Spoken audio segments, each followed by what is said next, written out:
Hello, my spooky friends. My name is Cassie. And I'm Caitlin. And welcome into I'd Survive.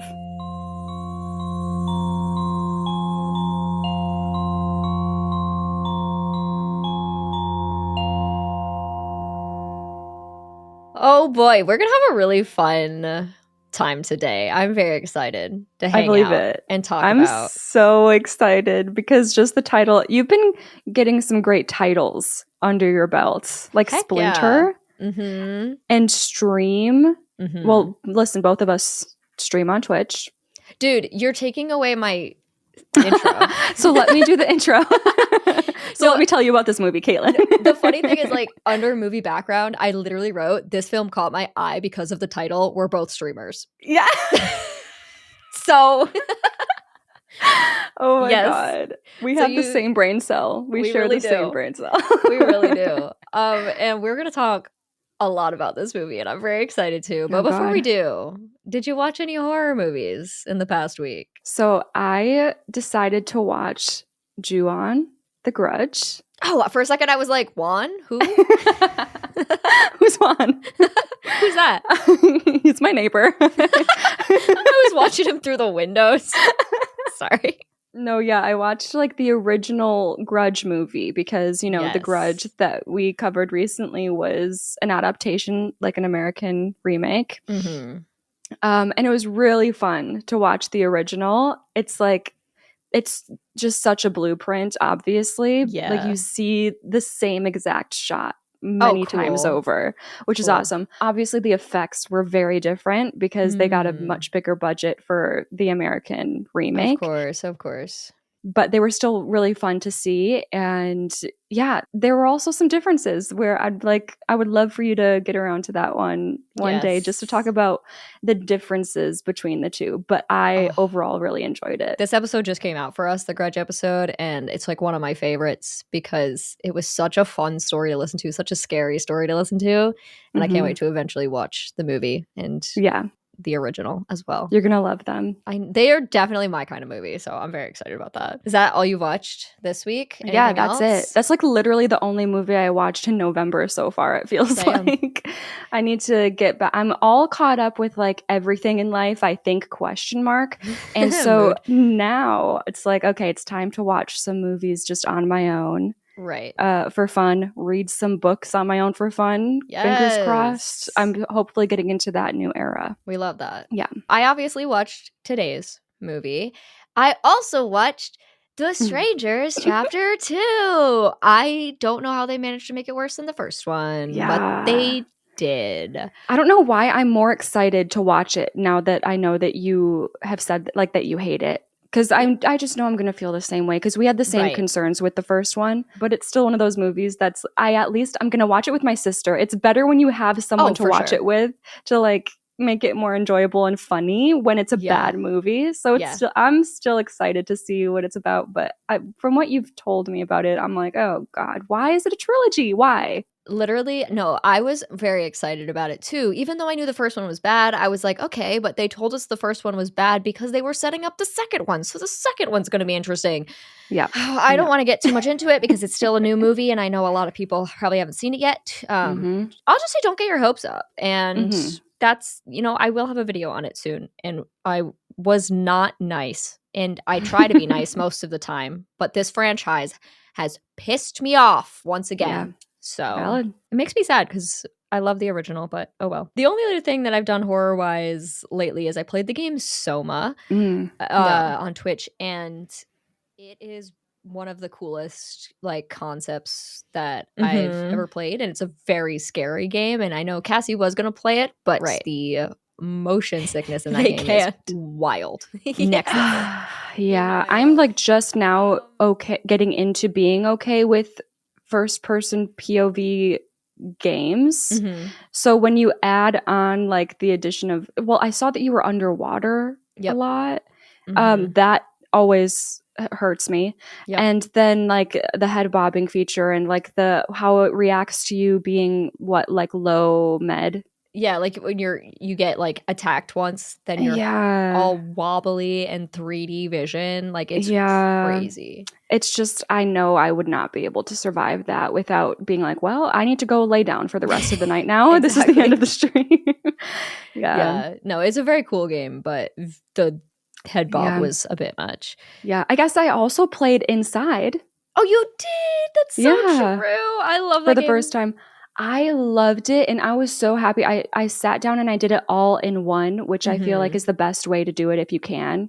Yes. And it was so good. I still haven't watched other playthroughs or like Inside Explained videos because I'm sure there's so much you can talk about with the visual storytelling there. Yeah. But just as like a very basic gamer experience, it was very fun to like just control wise and like how it was so cool. Like it looked great and the puzzles were like hard but not too hard. You know what I mean? Like I have a harder time with Nancy Drew than I did with Inside. Yeah. So that was nice. But it looked so cool. The art style and then just the visual storytelling are just so good in that game. Like every new scene is like, what is that I'm looking at? And I like that kind of storytelling in video games. So I guess that's our week in horror, which was a pretty fun one, sounds like. Yeah. From both of our sides. We're going to talk about a movie today called Stream from 2024. Now, this film caught my eye because of the title. We're both streamers. Oh my God. What? I had the same thought. That's so crazy. That's insane. So I really didn't know too much about this film going in aside from streaming and players of some sort, which just sounded fun to me because I always liked like video game concept movies when I was a kid, like Spy Kids, the video game one. There was also the video game episode of Scooby-Doo. Was like my favorite one. Do you remember that one TV movie, I don't even know, special of Fairly Odd Parents where he was like in the TV playing like a video game, but he became a character in the TV and there was this whole TV universe that he was stuck inside. Did you ever watch that show? I did. I don't remember that episode, but I would have ate that up. No, you need to watch it. Okay. Next episode. Fairly Odd Parents. Yeah. So the next thing I'm about to say, I think might concern you. Oh. Knowing some thoughts that you have that I just became aware of in the past week or so. Oh. This film, Cassie, was made by the same people who made Terrifier 2. Oh. Guys, Cassie is the biggest fan of Terrifier. She loves it so much. Oh, guys. I'm not the biggest fan of like mixing horror and sci-fi. I have enjoyed it before, but it felt like it just came out of nowhere with that. So I was like, what is going on? Like, you know, that's clearly not what they initially intended with this. So that's more like, it's fair. More that. So I'm not going to write it off because that's Terrifier, it's a whole conversation, but I think, you know, they're still good at what they do. Right. I agree with you that the sci-fi element of Terrifier 2 is ridiculous and I just kind of pretend it doesn't exist. But anyway. I love Art the Clown, by the way. Okay, Art, that actor, you know his name, I don't. Yes. David Howard Thornton. Thank you. Yep. He is hilarious. He's great. But anyways. He's really fun. So the movie was directed by Michael Levy, who I believe directed Terrifier 2. I could be wrong on that. But like when I say it's made by the same people, I mean like a ton of the crew.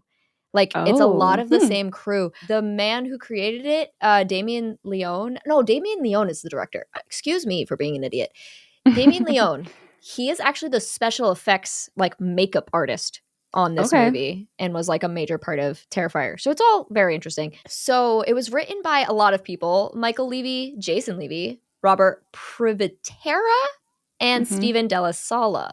So a lot of writers on it. This movie was in part financed by an Indiegogo campaign where it raised $180K, and the overall budget of the film is an approximate $650K. Okay, wow. That's cool. I don't think I've ever seen anything like that before. That's really cool. Right. Yeah, and it's interesting because I think the like idea for this started around COVID. So that was part of like, because Terrifier 2 was produced during COVID, which is why that one scene is so over the top, because they had time to work on that during COVID. Yes. Okay. So like this was like right after Terrifier 2. The cast in this movie is really interesting, and we're going to talk about that as we go through, which I think it'll be best to do it that way. And with that, we're just going to jump right in.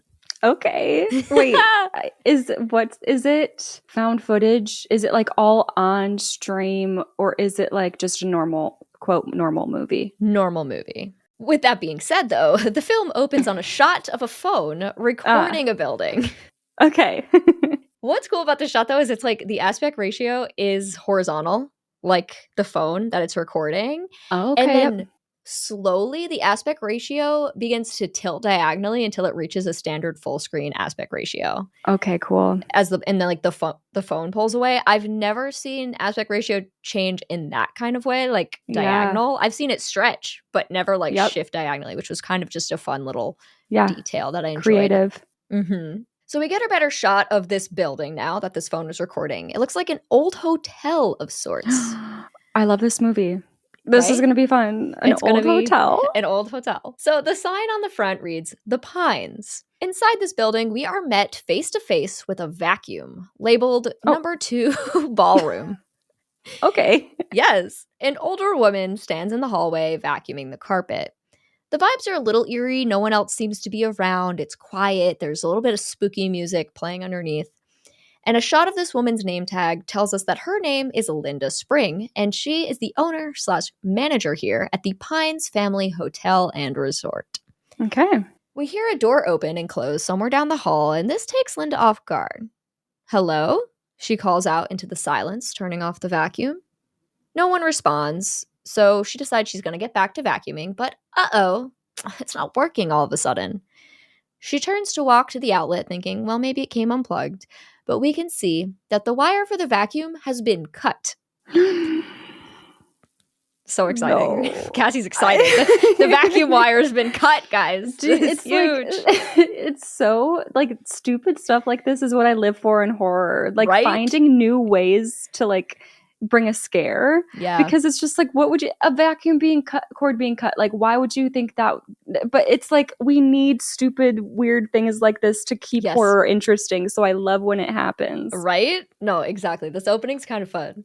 So Linda, she bends over, she picks up the cut wire with a, what in the Sam Hill? Because, you know, old people say that sometimes. Yes. And she turns back around and gets promptly jump scared by a man. Yes, a man.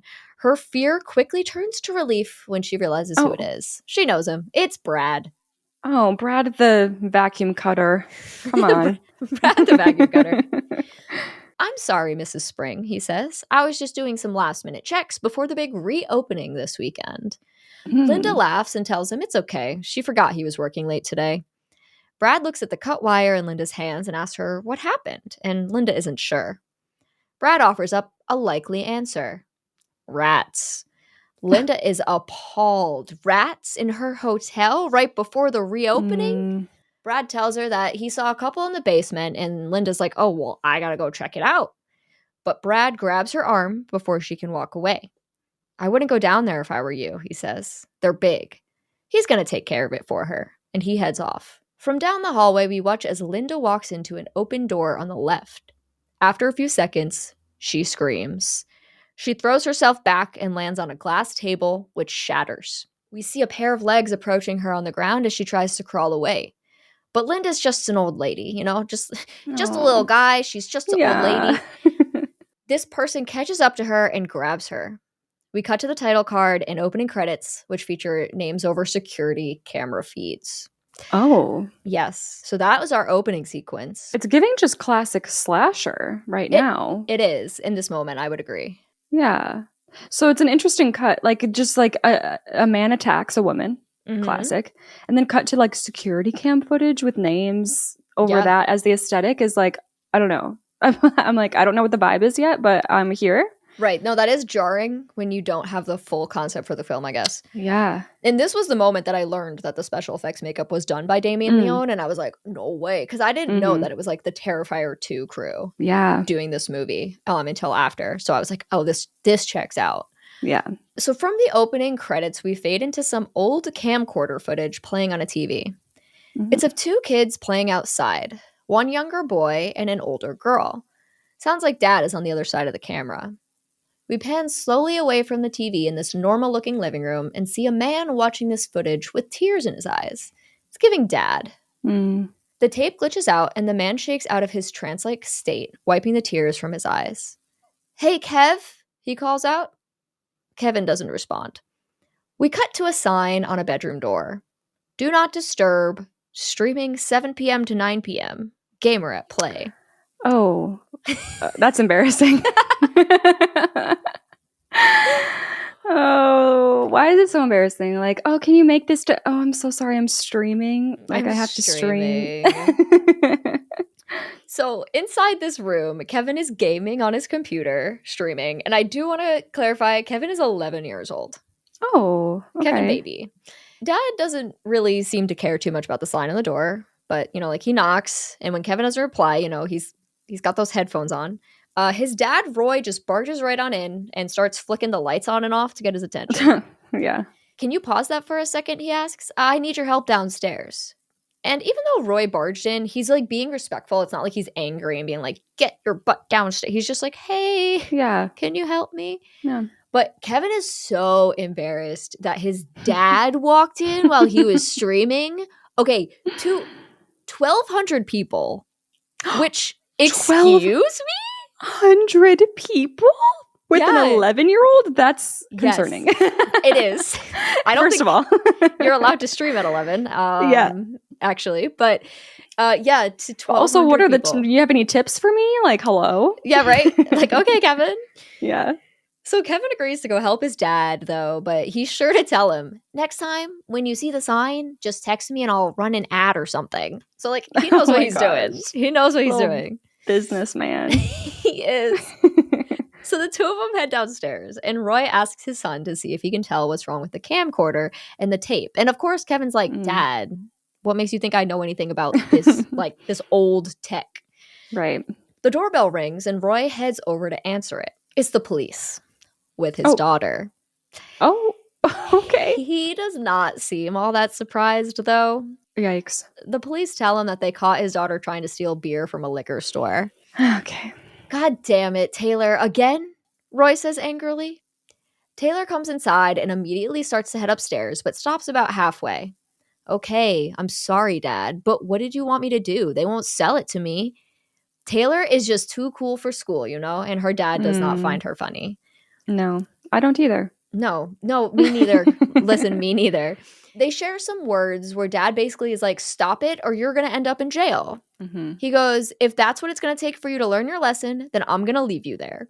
I laughed. I'm not going to lie. Because he's like, I'm like, period. Like, I'm sorry, but I'm kind of on I feel like sides. My parents would maybe run the same way. I'd be like, have fun there. Okay, good luck. Yep. Taylor is just so mad and is like, "It's not even a big deal, Dad." Mom comes marching in now. "Get up to your room." I typed, "Get up to your moon." "Get up to your moon right now," she shouts. "Your father and I need to talk." So they do. Taylor is a problem, and they don't know what to do about her. Do we know a specific age? Just high school? 17. 17? Okay. Yes. "We just need to get her away from all of these bad influences," Mom, Elaine, says. "Why don't we go away tomorrow?" Yeah, that should fix it, Elaine. I don't know. I feel like our child is being bad.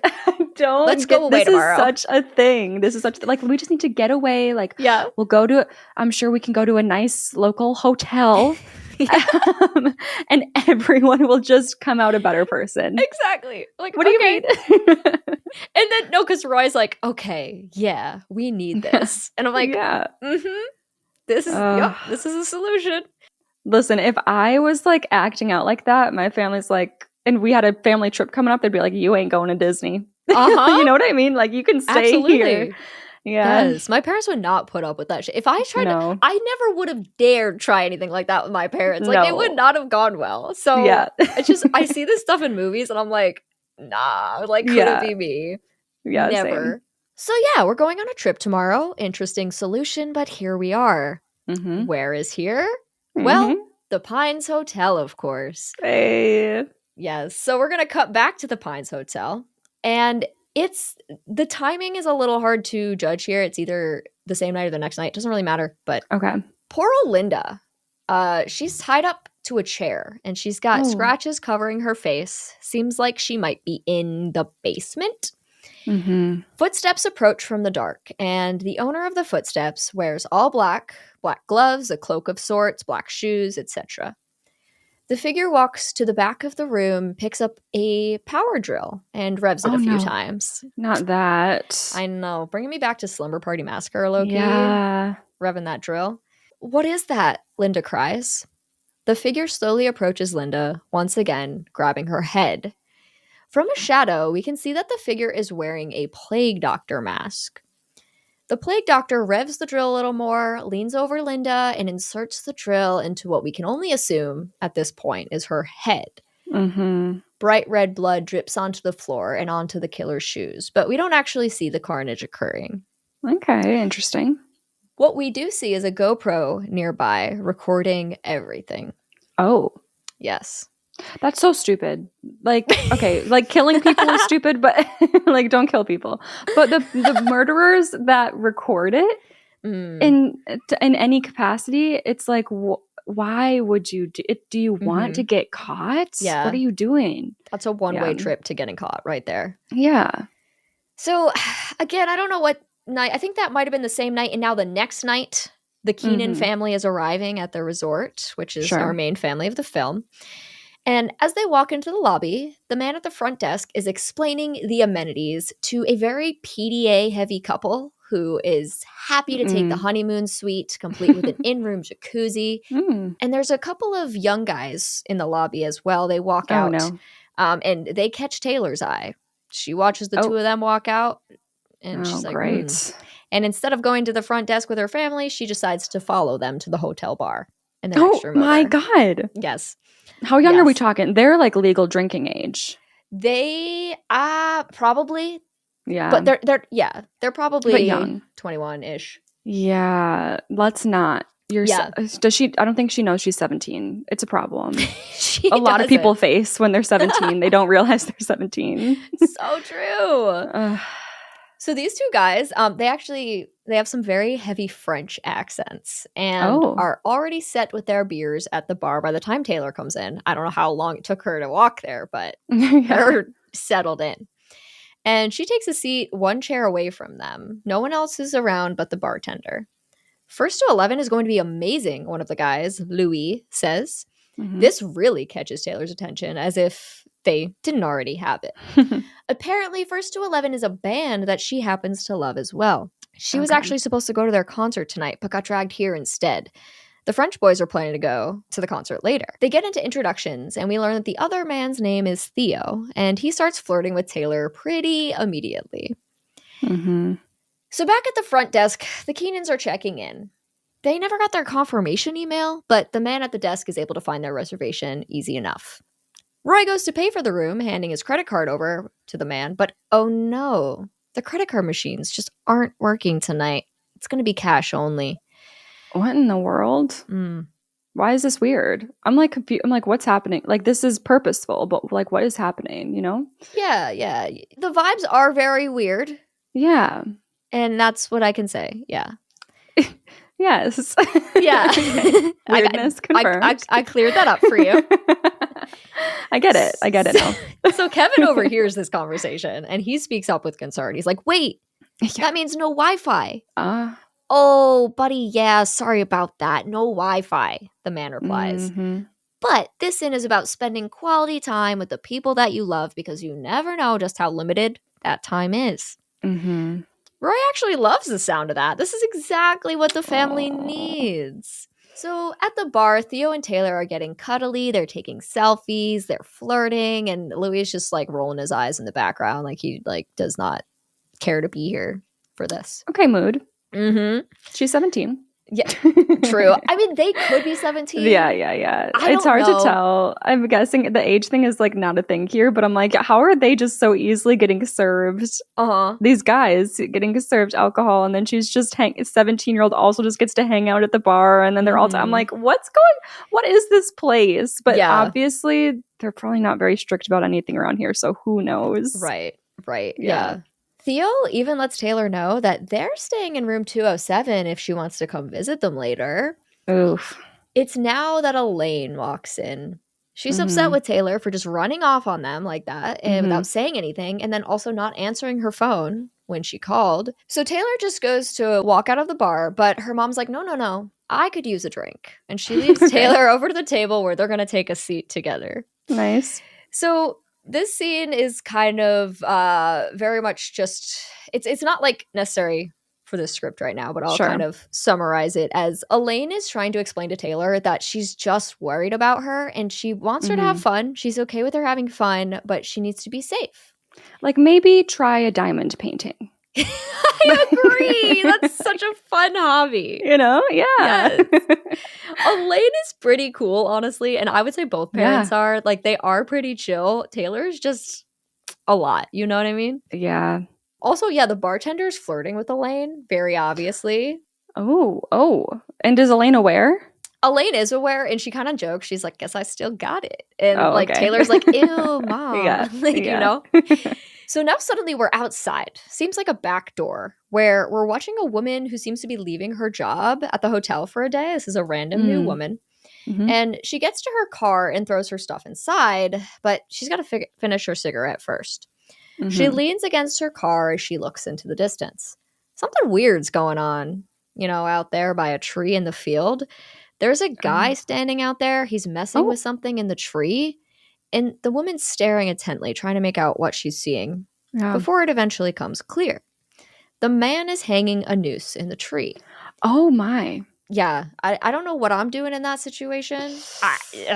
Going back I would inside. probably call the police. Yeah, right? And be like, someone's about to try and kill themselves. Please come handle that and stop them. Right. Yeah.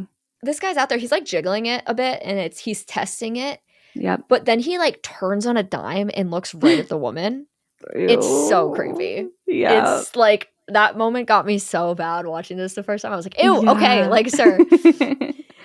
So she like shouts and jumps back in surprise, but like doesn't move. She just is like, whoa, that's scary. And then the man starts doing some like grand gestures, like pointing to her and then pointing to the noose. Oh, no. Yeah. I'm quitting my job and never coming back, and I'm moving to a different state. Yep. He even mimes like hanging himself, mocking her. And the woman is just staring and crying. And then suddenly the man just takes off in a full sprint toward her. No. Yeah. So gross. No, we've had this discussion before, right? You know how like walking is creepier and people try to say it's also scarier. Like when the killer is walking, like that's scarier because they're confident they're going to get to you. And that's the whole thing. They don't need to run. No, I don't care. Running, sprinting at me is terrifying. Ew. I'm so sorry. I'm going to scar everyone right now. Okay, please do. I have this intrusive thought. Okay. When it happens less now that my boyfriend lives with me. Because at least, he has to sleep on the side of the bed that's closest to the door just in case, a murderer comes in. I don't mean to laugh, but like, and then I'm by the window so I can jump out the window. Okay, yes.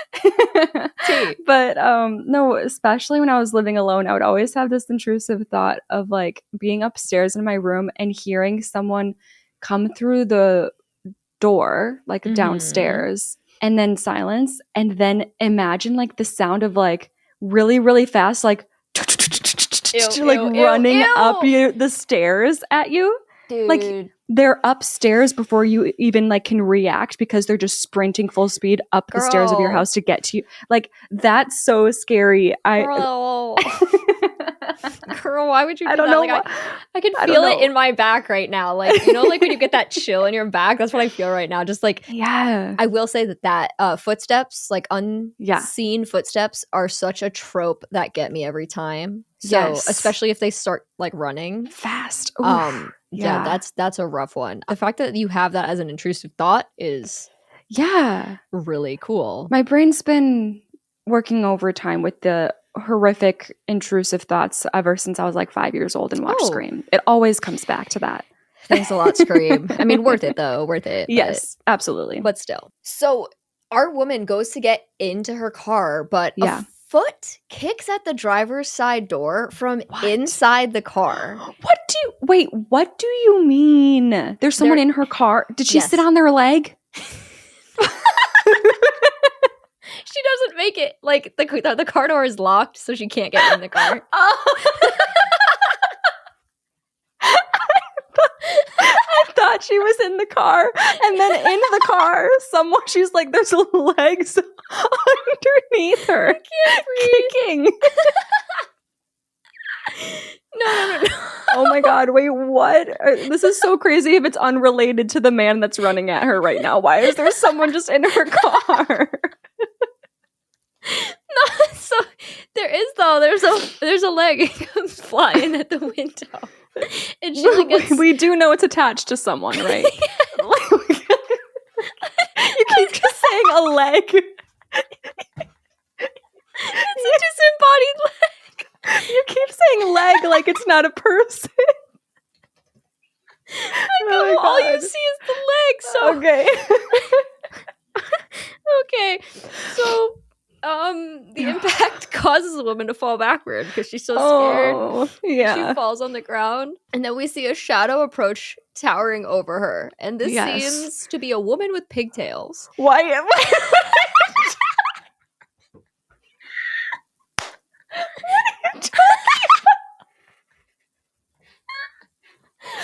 What do you mean? There's a third person now. Okay. There's a woman with pigtails, and she twirls her hair in her fingers. You know how you play with your pigtails. You know, just twirling it. Okay. And then we just cut away as the woman screams. Okay. So that was fun. Oh, man. Okay, I have to assume that, so we have the person in the woods, the person in the car, and the woman with the pigtails. I would say I assumed that the woman with the pigtails was the woman in the car, but you could be right that there could have been another. That's true. Okay, so we have 2 to 3 people working. I have to assume they're working together because that's too much of a coincidence to have a creepy man in the woods and a creepy person in your car. Right. Like, they have to be in on it together. Could you see the face of the guy in the woods? Yes, but he was so far away that it's not, you couldn't make it out. Sure. Okay. You can't really make out what he looks like yet. Okay. So that was that was a good scene. So that was fun. Back in the main lobby, the man behind the desk takes out a pair of dice. He blows on them and then rolls them onto the desk in front of him as ominous music plays. Another older gentleman in red suspenders, Oswald Hansen, wanders in and immediately asks the man at the front desk who he is. "Where's Mrs. Spring?" he demands. Oh. Oswald is a maintenance man at the hotel, and he catches this mysterious man off guard. He wasn't supposed to be working tonight. Mm-hmm. Our mysterious man finally introduces himself to us here. He is Mr. Lockwood. "I'm guessing Linda didn't mention anything about me taking up some of the slack after all the recent changes," he says. Oswald's squinting at Mr. Lockwood hard. He's definitely sussing him. Yeah. Lockwood tells him that if he just comes over to the side door, he could see Linda. She's just around back. "Good," Oswald says, heading on over. Lockwood leads Oswald into the back, behind the desk, and unsurprisingly, as soon as they're back there, Lockwood grabs a fire extinguisher and whacks Oswald in the back of the head with it. He falls to the ground, knocked out. Now, Roy and Kevin are making their way to the room when they come across Brad in the hallway, up on a ladder. Brad from the beginning. He's working on one of the security cameras. Mm-hmm. Kevin takes interest in it because, he's just a streamer who loves tech stuff. Of course. And they strike up a conversation about the camera and are chatting away when a drunk man named Howard comes rounding the corner a little recklessly, running directly into Brad's ladder. Ooh. Brad goes tumbling to the ground. And now Howard's an interesting guy. Okay. "What the fuck?" he slurs. "What fucking asshole puts a fucking ladder in the middle of a fucking hallway?" Oh, wow. Yeah. He then goes off on Brad about how much this hotel sucks. No service? What's with that?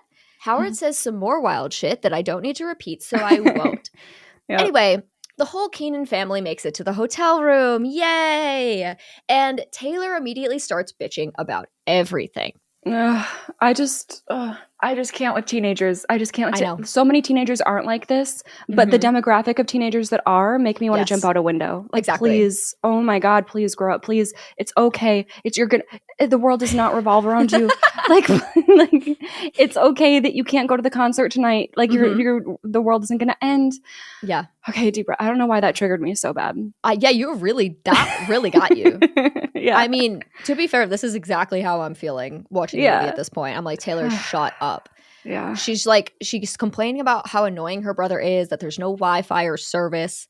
This is a dream come true, she says sarcastically.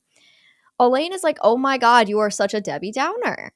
And she reminds Taylor of the time she came here when she was young. They'd gone to the park all day, and then late at night, Mrs. Spring had taken her to the roof to look at the stars. Those were good memories. Kevin overheard something about a park just now, and he's like, whoa, what park? And I don't think Roy and Elaine were planning on sharing this information tonight, but Kat's kind of out of the bag, so they reveal tomorrow's plans. Roy pulls 4 tickets out of his coat pocket. These are VIP express passes to Ultimate Universe, he shares excitedly. Oh. Yes. Kevin is pumped. And of course, Taylor is miserable. She rolls her eyes. I just can't. Just stay here then. Stay. I'm going to put a camera in here and I'm going to make sure that you're here. And I'm going to hire security and you're going to be trapped in the room all day. Would you like that instead? I love this attitude because it's exactly how I feel about this girl. I just, especially, okay, not to get really dark and deep and whatever, but your parents are going to die one day. Yeah, right? Just spend time with that. It's real. I think that's something a lot of people, hopefully, when you're that young, don't understand. You cannot grasp that. Yep. And so, just watching people disrespect their loving, kind parents it makes me so mad. Yeah. No, and that's the other thing is, like I said, the parents are just both so chill and cool and nice. Exactly. And Roy tries to remind Taylor that she loved Ultimate Universe last time they came, and she's like, yeah, when I was 10. Oh my God. Well, I'm 11 and I'm excited, Kevin says, staring at his ticket. And I was like, yes, be more like Kevin. Kevin is being appreciative, and we love that. Thank you, Kevin. Back to the back room where Oswald was knocked out. Lockwood and some dude named Bobby dressed as a bellhop. Oh. This is, I'm pretty sure, the only fucking time we see this man. So I do not know why he's here. I genuinely, the second time I watched it, I was like, oh my God, wait, whatever happened to him? I don't know. Yeah. I don't know who this is. Weird. They're discussing how to move the body when Brad walks in. Oh shit, Lockwood. What's the deal with this guy? Lockwood says he didn't know this guy would be here and he wants Brad's help carrying him down to the basement. Oh. Brad is strict. No. He doesn't get involved with, quote, this part. It's now that Lockwood notices the broken camera in Brad's hands, asking him what that's about. Brad lets him know that this one just, it's malfunctioning, and we know it's the one from the hallway where Howard knocked him over. Lockwood seems upset about the broken camera. Don't worry about it, Brad assures him. I covered everywhere else. No one's going to complain. Lockwood and Brad head outside to talk money, while Bobby takes care of Oswald. He's going to tie him in a chair in the basement. Why are we not killing them? No, we killed the woman. So, but they have to tie them in a chair first before they kill them? What's the situation here? Yes. Okay. So once Lockwood and Brad are alone, Lockwood scolds Brad for bringing up money in front of the other workers since he makes more than them. Oh. Lockwood hands over the money and Brad heads off on his way. And once he's gone, Lockwood walks up to a keypad by one of the doors to the outside and inputs a code. We hear a locking sound as Lockwood lets out an excited showtime. Okay. Big Ray's Arcade, open 24/7 in this hotel. Let's head on over there. Ooh. The bartender that we met earlier, his name is Mark, and he has one of the arcade cabinets open and he's working on it. So I guess maybe he's a bartender and a maintenance man. It's kind of the vibe he's giving right now. Once he gets the machine back up and running, he decides he's going to play for a bit. It's an 8-bit shooter game and he's getting really into it. He's trash talking the AI and everything. Behind him, the blurry, distant silhouette of a person slowly enters the frame and just stands there. Eventually, Mark clocks that he's standing in the doorway. Hey, bro, arcade's closed. I'm just doing a little maintenance, he says, still going to town on this video game. The silhouette continues to just stand there. Come on, man, this ain't Halloween, Mark says, staying as locked in as Cassie is on getting over it right now. It's true. It's very true. Apologies to myself. Yes, to you and only you. Yeah. We finally get a look at this guy. He's dressed in all black. He's got a black sweatshirt with a hood on it. He's got black overalls, and there is a number 1 painted on the front of his overalls. Oh. He also wears a mask with a big teethy grin. He stands there for a moment before walking away. Seriously, Mark yells, turning around. But now he realizes the man's walked away. When he turns back to his game, he's died, and the game over screen is flashing, and he's like, whatever, this game sucks anyway. Mood. We flash to a shot over Mark's shoulder, and behind him stands a different man. This is a big, strong, muscly man. Think bodybuilder. And he is also in black suspenders, but this time there's a number 4 painted on the front. Okay. He too is wearing a mask. As soon as Mark turns around, 4 lunges at him and slams him into the wall, then turns him toward the arcade cabinet he'd just been playing. 4 slams him down onto the panel once, and then twice. The second time, he sends the joystick into Mark's right eye socket. Owie. Yeah. Mark is then flung to the ground, 4 straddling him and opening up his little tool bag. 4 pulls out some clipper wire cutter thingies and holds them over Mark's face as Mark screams and tries to fight back. Remember, 4 is a big, strong dude. No one's beating this man in a fight. Nobody. Yeah. So 4 takes the wire cutters, shoves the bottom blade into Mark's nostril, and just starts cutting, like, messily. Why? Snip, snip, snip. And then he cuts his nose off. Just straight up. Very messy. The whole, like, Voldemort? The whole nose? Except it's a little messier, but yeah. Well, yeah. It's not as nice and clean as Voldy's nose. Voldy's nose, like, is pretty manicured. But, like, he, like, got bone. It seems like it, yeah. It's like once he gets that bottom blade in the nostril, he just is like aggressive. Yeah. Cut.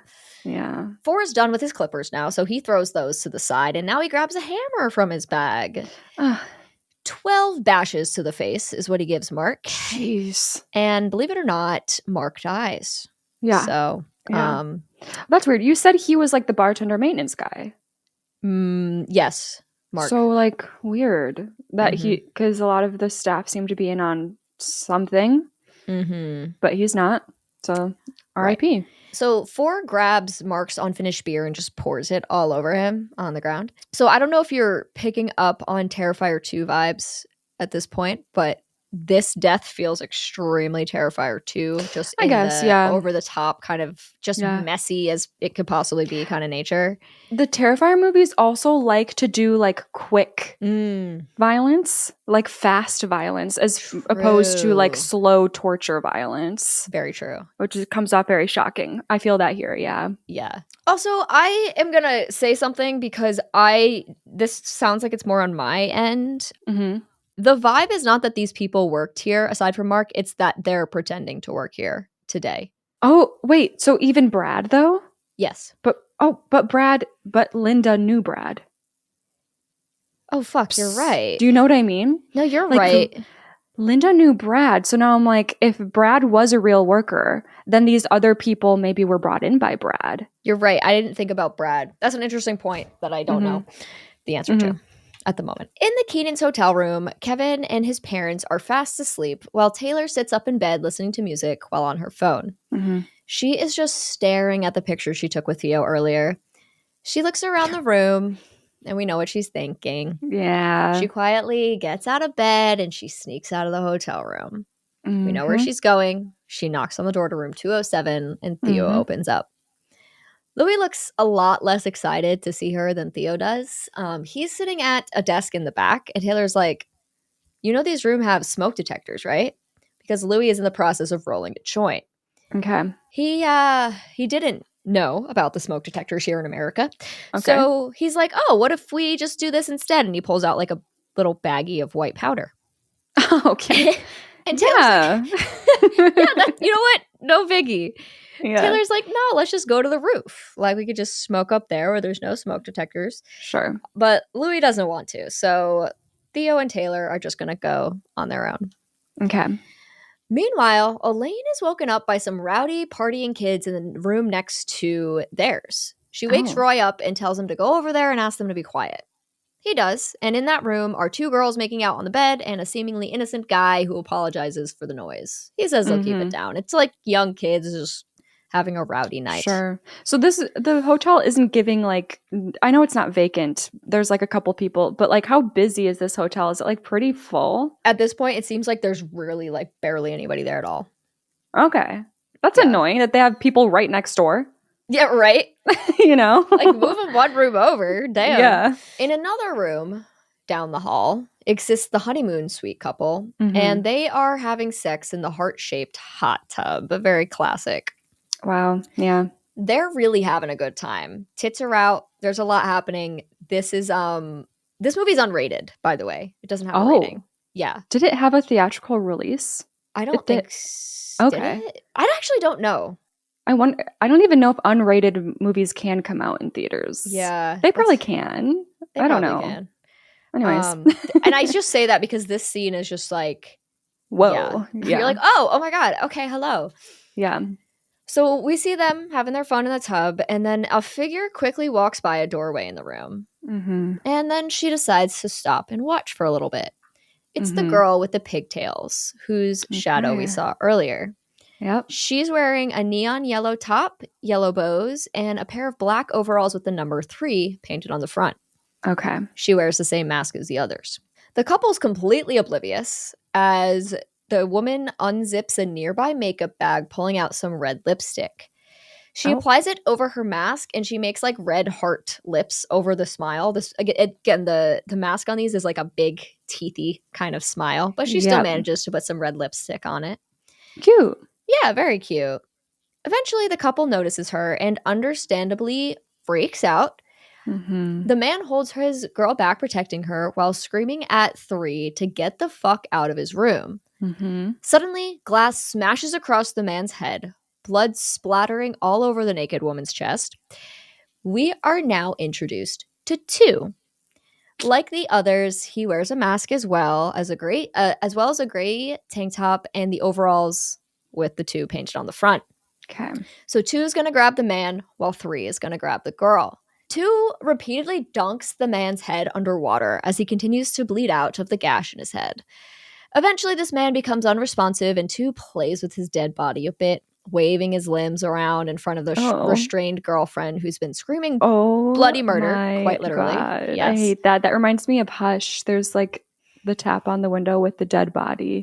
If you know, you know.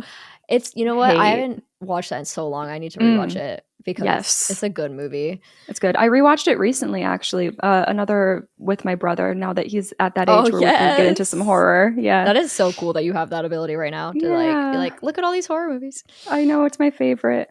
It's so good. So 2 even gives the man a kiss through his mask and then does like a grand ta-da-esque gesture. Okay. Showtime. Here's what listen. It was at this moment that I realized who is playing number 2. Oh my God. Okay. Right now I have him written down as overalls. Oh, okay. They all have overalls, but because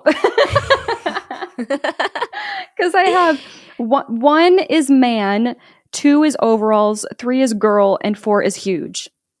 That's how I have them separated in my mind right now. Okay, who is number 2? Number 2. Think about what I've said about number 2. Okay. Plays with the dead body, waving the limbs around, gives the man a kiss through the mask, does very grand gestures. He mimed outside. No, it's not Art. It's Art the fucking clown. Wow. Of course. Wow. Yeah. What a tight-knit like cast and crew. Right?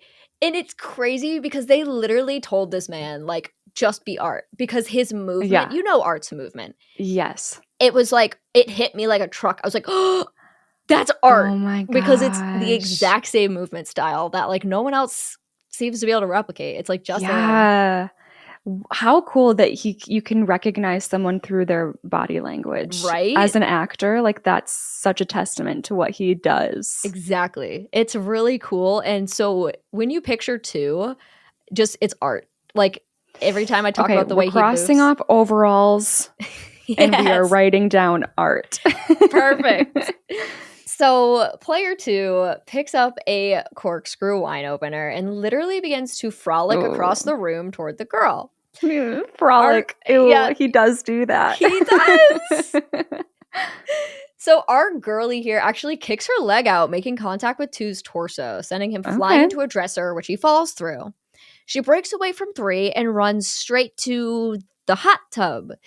She stands there and screams, seeing her boyfriend's dead body laying lifeless in the water. The corkscrew opener comes in from off-screen and stabs her directly in the ankle. Oh. It's the worst. Always the worst. I was ready for like temple, and then somehow ankle is worse. So much worse. Yeah. She limps out of the room, screaming and banging on other hotel room doors. 2 follows behind, but he doesn't seem too worried. He's, frolicking, twirling around, following her, matching her speed.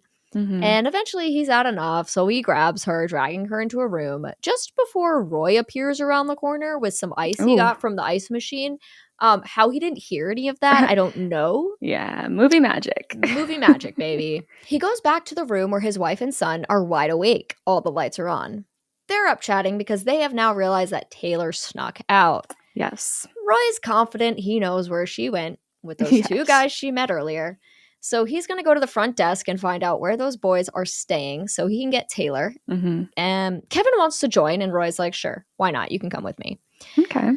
But anyway, who cares about all that, right? Like, let's get real, let's get deep, let's get personal with Taylor and Theo smoking on the roof. They're so cool. I want you to remember that they're sitting on a hotel roof in Pennsylvania.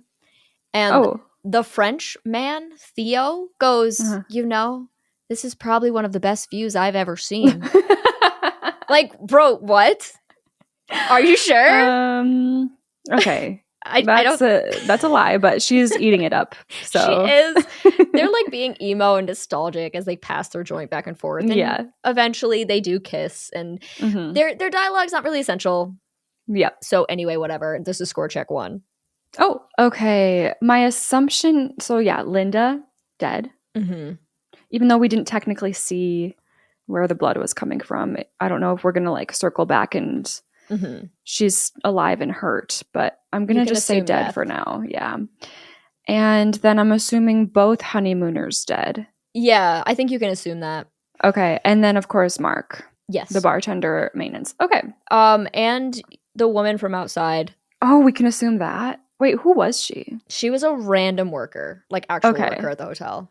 Okay, should we try it this time where I take the 1, 2, 3, 4, 5 deaths? That's crazy for Act 1, by the way.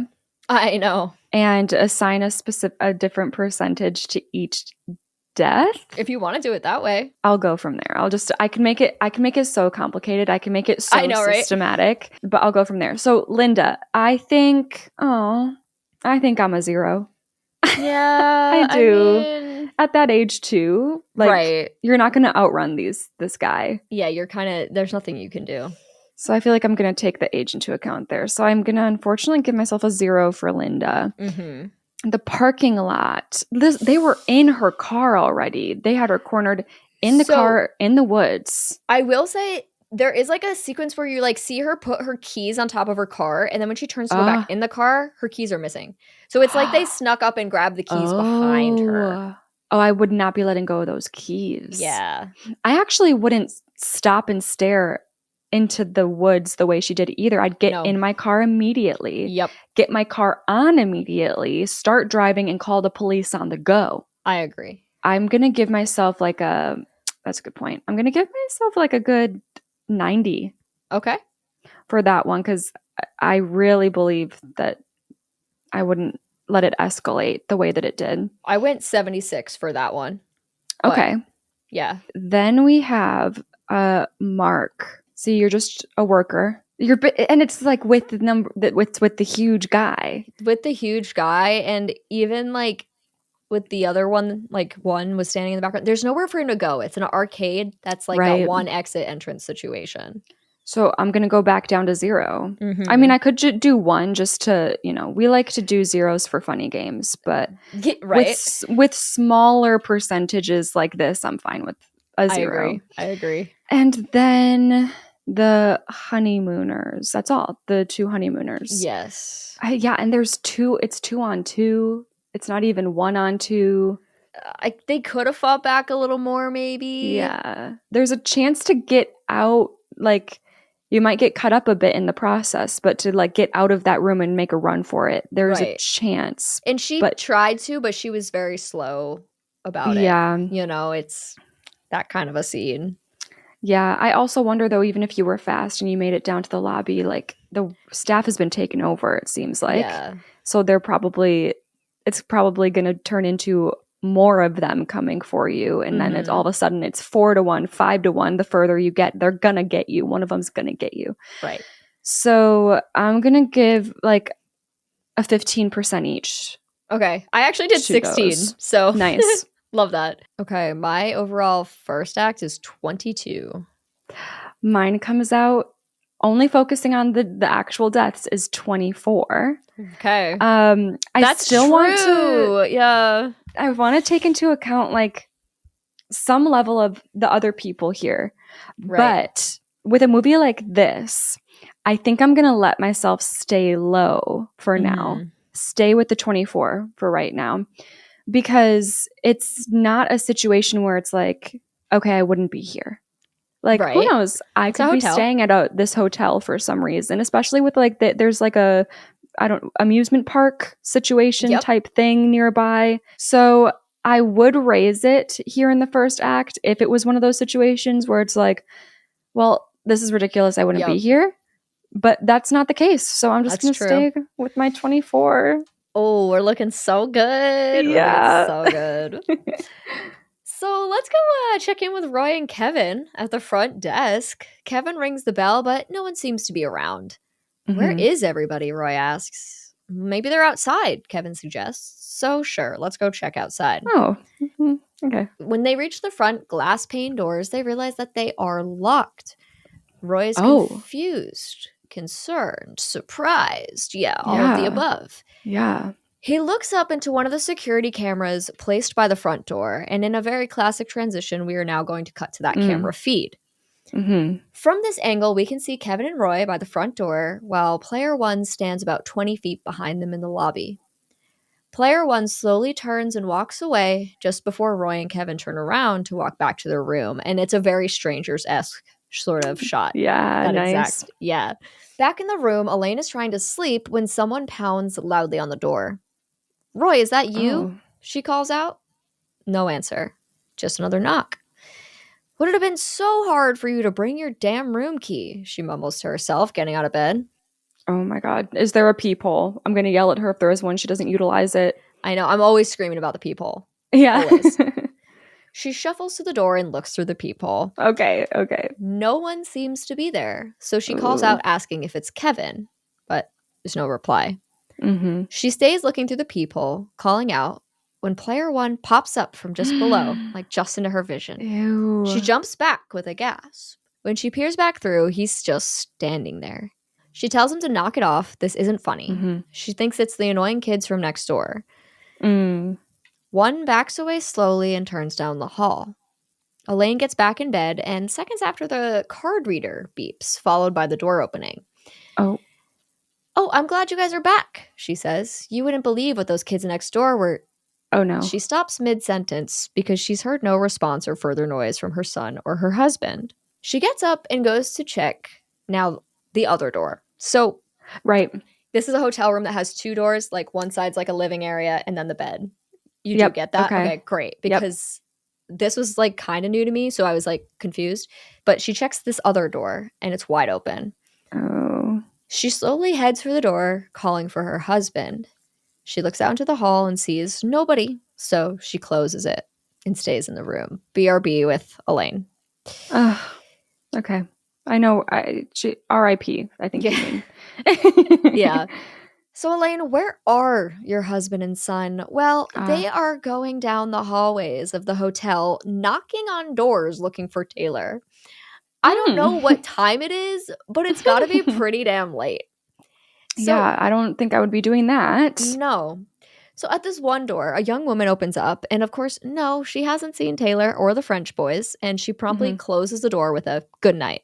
Kevin and Roy agree that she was rude, but like, your daughter runs away all the time. Like, why are you waking up the entire hotel to be like, is my daughter around? Like, that's, to me, that's a little extra, but. Yeah, I would be trying to, I mean, not that that's the good thing to do here, but I'd be like hunting down staff members to help me out, not just knocking on everyone's door. Right, in the middle of the night? Like, what are we doing? So now a man who just happens to be standing in the hallway overheard them asking the woman, and he says, I know the boys you're referring to. They're in the room next to me. He tells us that he was having trouble sleeping between the smells and the sound of their stupid accents. Okay. Roy's like, okay, so where is that? Room 209 is where this man is staying. He introduces himself to us as David Burnham. Any chance you saw my girl up there? Roy asks. Can't say that I did, he replies. Can't imagine she'd be anywhere else, though. David had come downstairs for a smoke, but all the doors to the outside seemed to be locked, with no sign of staff anywhere.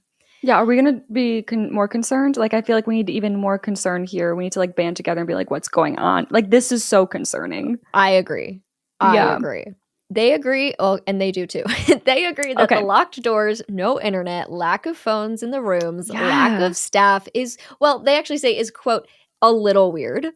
Oh, well. A little weird is what they call it. Okay. Yeah, I would say very concerning. But okay. Also, well, whatever. We have our phones, right? But no Wi-Fi? No Wi-Fi or service. I won't be there. See? Maybe, do I factor that in actually to the first act? Because I wouldn't stay at a hotel with no service. I would do the no Wi-Fi thing, but they don't find out about the no service until after they've checked in. And I think if I've checked in and at that point I'm like, oh, whatever, we just gotta sleep here tonight. And then tomorrow, I think when the doors are all locked and there's no service and no Wi-Fi and the staff all disappears, then I'm a little more worried. Sure. If I found out there was no service, I think I'm 50-50 on that. Really? Okay. It's situational of like, I just don't want to be here or whatever, I have to be here. It's like very situational on whether I deal with that or not, because it's just like, just for safety reasons. That's valid. Yeah. I just like don't think like that, unfortunately. I should, but we'll get you there. We will. Yeah. So David decides he's just gonna have his smoke in the hallway. Good for him. Like, he's like, they're not around. I'm just screw them. I'm just gonna smoke here. Yeah. So back with Elaine. Oh, you know what I would do? Sorry, this is gonna be this shouldn't be a 2.5-hour episode. Oh, but it will be. Have things to say.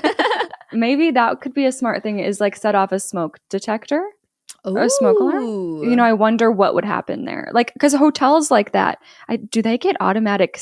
Well, they should. I think is it like an automatic thing where fire departments would come for that? I know apartment buildings do. So yeah, like you don't have to call. Like there's something in its system that notifies. Right. So maybe that's something you could try. Yeah, I think houses, it's like case by case, but apartment and hotel would be automatic. So that is a good point. Thank you. That is a smart point right there. So back with Elaine, she seems a bit on edge as she sits in an armchair in the corner of the room with a book. Oh, we're just okay. I thought we were going to cut back to something very different, but okay. No, she's chilling. She's a little on edge, but she's like just going to stay awake and wait for her husband and her son to get back. Yep. Slowly we watch as a hand creeps up over the back of the armchair. Then ahead. It is player one. Okay. He quickly grabs Elaine's neck and thus ensues a scuffle. And I think you're right about that Terrifier 2 quick violence. Yeah. Does seem to be very present in this film. Because everything is just like, and then all of a sudden, bang, you know? It happens so fast, yeah. Elaine is obviously in an awkward position, but she does a decent job of fighting back. Okay. She reaches for a pen on the side table and manages to grab it and stabs it into one's neck. He pulls back in pain as Elaine lunges forward onto the floor. She grabs 2 glasses off the coffee table and throws them at one, both glasses making contact with one's head. Wow. She's doing great. I know, she really is. So player 1 picks up the armchair and like throws it out of the way and knocks over the standing lamp toward Elaine, who is now up and making her way for the door. One takes a knife out of its little, holster thingy. He twirls it in his fingers, and then he throws it across the room, nailing Elaine smack dab in the middle of her back. She goes down, and now one is just going to whip out some barbed wire from God only knows where. Okay. Like, how do you just have that on you without hurting yourself? Literally, not only that, but then he's like wrapping it in his hands, and his hands, like it's his bare hands. Whoa. He's not even wearing gloves. So I'm like confused. World? I don't even know how barbed wire works. Is there like non-pointy parts, I assume? Guess. Yeah, I don't know. Because he's just like, I don't know. But he walks toward Elaine with his barbed wire, and Elaine tries to stay strong on the floor when over her shoulder we see 2 glowing blue eyes. What we realize now is that these masks have the ability to like glow in the eyes the color of each player. Because I don't even think, I know I say it at some point, but I might as well say it now. Player 1 is blue, player 2 is green, player 3 is yellow, and player 4 is red. With player 3, it's very obvious. She has a lot of yellow, but the other players, it's like not as clear what color they represent. Okay. So one wraps the barbed wire around Elaine's neck, and once again, it's very, very messy. He uses the wire like floss, cutting through Elaine's neck back and forth, back and forth, back and forth. And after about 20 horrific seconds, Elaine is put out of her misery. Player 1 stands above her and gestures to the body while looking right at us. And the camera pulls back until we see that we are now in the perspective of a security camera up on a single monitor. The layout of the content on this monitor tells us that this is being streamed live right now. It's kind of like so crazy. Yeah. I mean, I'm not that shocked because of the title of this movie. This is what you would expect. But I just wonder, it scares me because I wonder, there's a very dark side of the internet where like very concerning videos get shared. That's like a real thing that happens. I just can't, I wonder if that's a real thing that's happened before. I can't imagine that is possible. Even on the dark web, like a live stream of something like this. Right. That's got to be detected and like tracked down immediately. You would think. Because no. Yeah. I want to say that that's crazy, but like in the Criminal Minds episodes I've watched, me, I'm an expert now on these things. Yes. But there are like things that are live streamed, not to this extent in those episodes, obviously, but like, I don't want to get so dark right now, but like when there are like auctions on people. Yes. Sometimes like there are live feeds to show the condition of a person at that time. Yeah. Well, trafficking like is oh my God, so scary and so prevalent. Yep. Everywhere. Like the dark web and what happens on there, it could be a whole subgenre of horror that I'm surprised isn't tapped into more because it's terrifying and very real. Right. So Lockwood sits in front of this monitor. His feet are up on the desk. He's got his dice in hand. And the farther back we zoom, the more we can see an analog clock on the wall counting up. We're at about an hour and 6 minutes right now. There are 2 other monitors on the desk on either side. One features just some dice, and the other show the 4 players color-coded in the colors that I gave you before. Above the monitor are 4 lights, one for each of those colors as well. Okay. The blue light flashes as a little melody plays, and Lockwood scrambles for his notes. Elaine Keenan, bye-bye, he exclaims, crossing her name out. He punches some keys in front of him, and one of the monitors flashes with a message reading, Participant eliminated. Points awarded, player 1. What in the world? Well, anyway, Taylor and Theo are still just making out on the roof, so good for them. Yeah, maybe stay up there. They probably would check eventually. Well, long story short here, they decide they're going to just get out of here. They're going to leave before Taylor's parents realize she's gone, and they can just go to the concert together. They only have 2 tickets, but Louis won't mind, right? Luckily, they decide that they're going to go down the fire escape rather than going back into the hotel. Oh. They get down safely, get into the car, and drive away. I hate that because I want her to die. Insane. Like, if anyone has to in this horror movie, like, it's so annoying that she's the character that is getting away. I assume they're going to return later and something's going to go down. But, that's interesting that they don't have the roof access blocked off. Because you can escape. You can. Right. Huh. This is I don't want to call it a plot hole because it's not, but it's just like they would have locked that door, I would think. Right. Because it was just a standard door. Yeah. Yeah. Usually that's locked anyways already. Right. Yeah. So we just accept that. Also, can I just say, poor Louis. Oh, I know. Louis just kind of got abandoned a little. Just like, getting abandoned. He's supposed to be here with his friend, and now he's literally supposed to go to he doesn't even know he's supposed to go to that concert, and someone's going for him right now. Yep.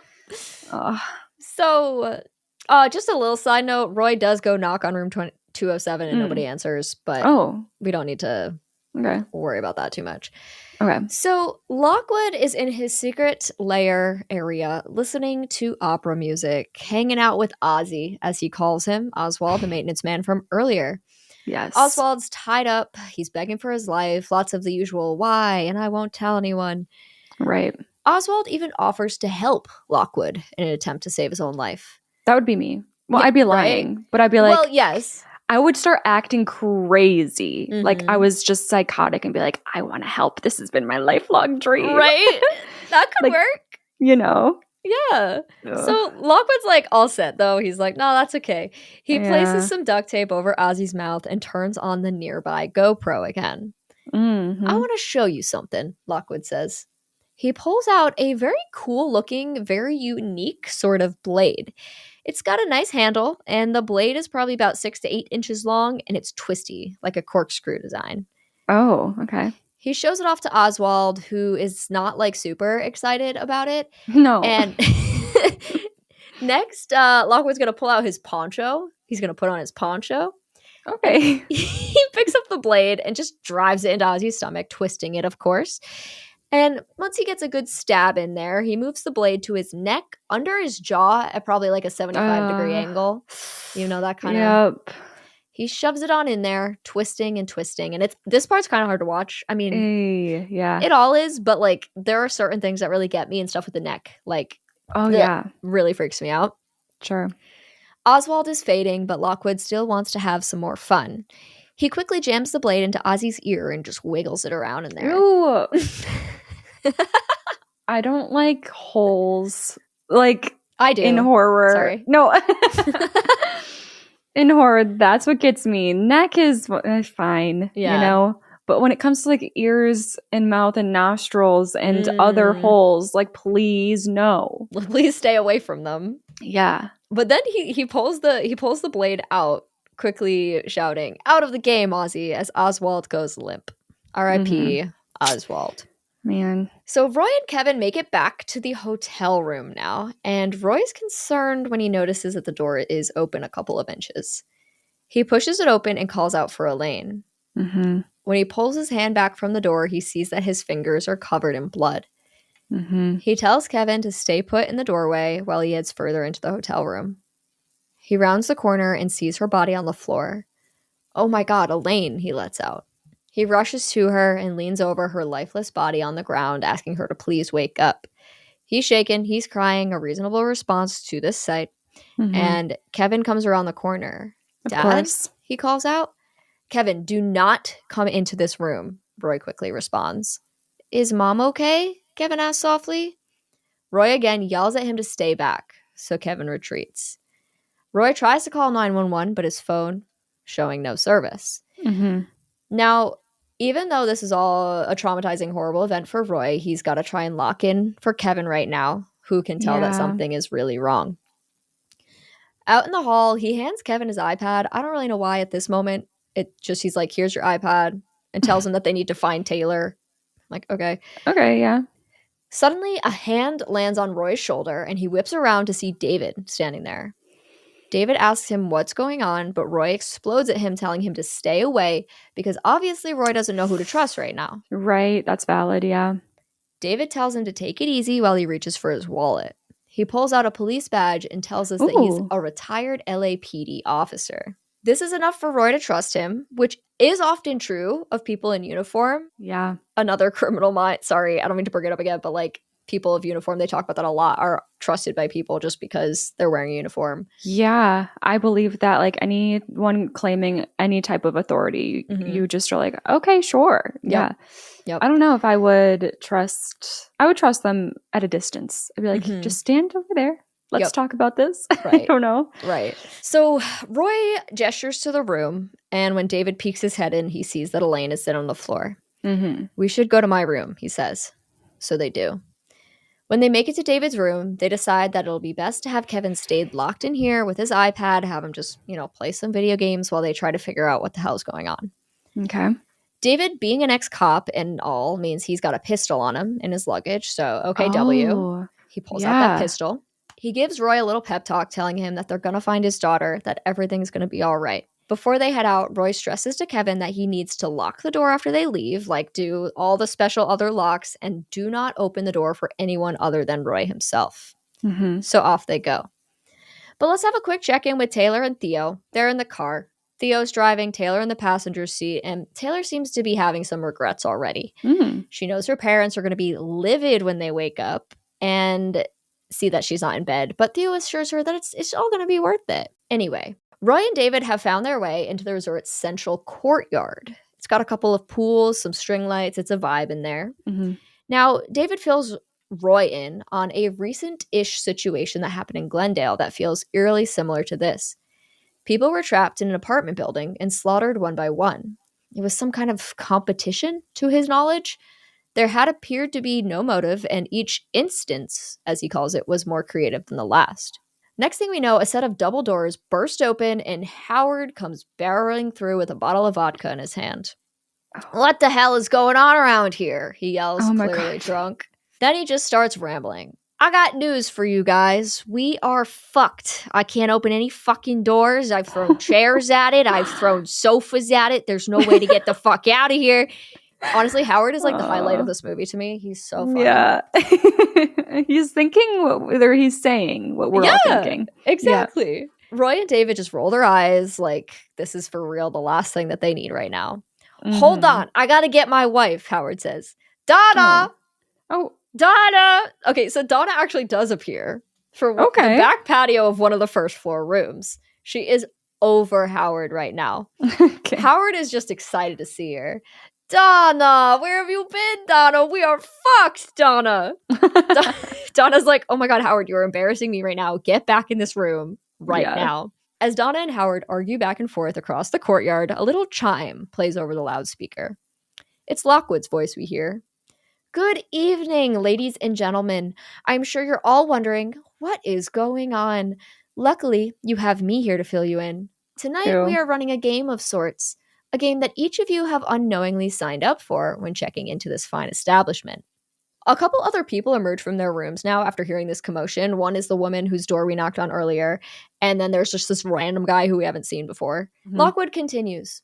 Our game is a rather unusual one, but I can assure you that it'll be far more entertaining than anything you've been a part of before. Also, I'd be remiss if I didn't welcome our 4 all-stars to tonight's festivities. It is indeed an honor to have them here with us tonight.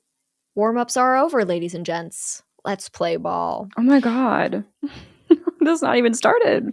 Okay. This movie's 2 hours. This happens at about an hour 15. That's crazy. That is one of my few complaints on this film is that it does not need to be 2 hours long. Yeah. There is a lot of stuff where I'm like, didn't need that. Didn't need that. Because why is this happening an hour and 15 minutes into a 2-hour movie? Yeah, with a movie with such a simple premise, it's like, I agree. It's got to be, this is a classic hour 30. It should be. Absolutely. Totally agree. Yeah. Well, we'll get to that later. Okay. And with that, all the lights go out in the courtyard, and our friends are left in complete darkness.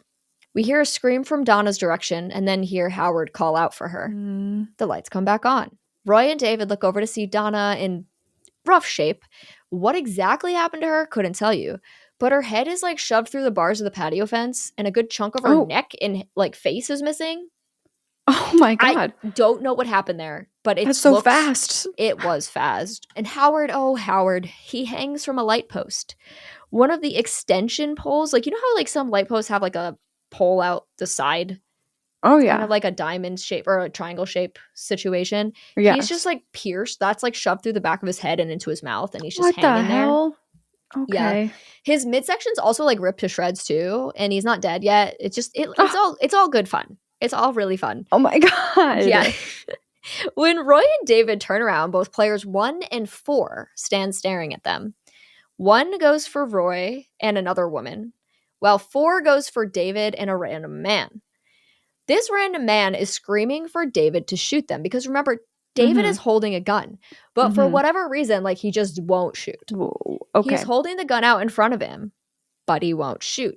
The man is like, "Are you fucking kidding me?" And he goes to grab the gun. And unfortunately, in their fight for the weapon, they manage to fire off 3 random bullets before the gun goes flying across the ground. Oh my god. Okay. In all of the scuffle, 1 is able to get his hands on the random woman, while 4 gets his hands on the random man. Player 4 lifts the man up by his head and holds him in the air. He squeezes and squeezes and squeezes until he crushes the man's skull in his hands. Okay. Yes. Do you think that's physically possible? I do. Like if someone's strong enough. Whoa. I do. Crazy. I could be wrong, but I do. Some people are scary strong. This man is like, I cannot stress how giant this man is. It's like, do you think he really is? Or do you think, is there like some effects happening there? Is it that crazy? Or is this just a huge man? I think they just hired like a bodybuilder. Wow. For this role. And then player 1 drags the woman by her hair somewhere off screen. So yeah, those 2 random people are gone. Roy actually wants to go help them, but David pulls him away. He's telling Roy that like, you have kids, you need to make it out for them. And like Roy's kind of like, well, yeah, so they do run away. But in his secret lair, Lockwood, he's smiling at his monitor while the blue and red lights flash on the wall for those 2 kills, right? Now, remember, Kevin's a sneaky little tech genius, so he's back in David's hotel room with his iPad, trying to locate a Wi-Fi network that he can join. Okay. He uses some sort of software / website to find one, and he logs right on. Oh my god. He's just like, hack, he's in. Amazing. Of course, Lockwood has a whole security system set up to alert him of situations such as these, so his computer starts beeping with a security breach warning. He starts running a scan to see what other devices are on his network, but meanwhile, Kevin has found some things that he probably shouldn't have. Logging into this network has given him access to loads of video files. He clicks on one. Oh, no. This video depicts the violent murder of a man, of Louis, in what looks like a small food shop in the hotel. Oh my gosh. Poor Louis again. I know. I actually didn't know either time I watched this that this was even Louis. The only reason I realized it is because one of the subtitles was like Louis grunts. And I was like, oh. Yes. I've had that before. It's just the subtitles that clue me into who the heck is on the screen right now. I was like, oh my god, wait, this makes sense. Yeah. So the murder is committed by player 4, who sneaks up behind Louis and shoves his face into a nearby vending machine before stepping on his ribs and letting the vending machine fall on him. Ugh. Lockwood's scan has finally finished, and he can see the foreign device on his network. He reverse hacks into the device, starting a live video of himself streaming straight to Kevin's iPad. Hello, Kevin. Wow, you're a clever little boy, aren't you? No one hacks into my system. Kevin asks him, what's going on? Where's my family? You're asking the wrong questions, Lockwood responds. What you should be asking, son, is whether or not your mother is safe. Lockwood hangs up the call, and Kevin jumps up from his spot on the bed in a panic. Without a second thought, he unlocks the hotel door and runs out into the hallway. I can't blame him. Yeah. Yeah. It's kind of like he's just got to go find his dad. Like, what else does a kid do there, you know? His dad, and he's also like worried about his mom because he's like, what do you mean? Is my mom safe? Yeah. Now, remember that partying trio from earlier right next to their room? The 2 girls? Oh, yeah. There was a guy, yeah. Let's go see what they're up to. See what they're doing. Probably dying. Yeah, probably. They're standing in the hallway, and it seems that they've been out and about because the power went out, and they were just trying to figure out what was happening. But the power's back on now, so they're like, well, let's just go back to the room. But oh no, what's that sound? Some eerie music box circus-like music starts playing from somewhere down the hall. Cute. Right? The brunette girl looks down the hallway and notices two figures standing at the far end, just posing together. It is players 2 and 3. Mm-hmm. The guy in the group is like, wow, what the fuck have we been drinking? And they all just sort of laugh, and the brunette even calls the display kind of kinky before making out with the blonde girl next to her in the hallway. Oh, why do they just keep doing... Okay. Yeah. It's like, okay, sure. Yeah.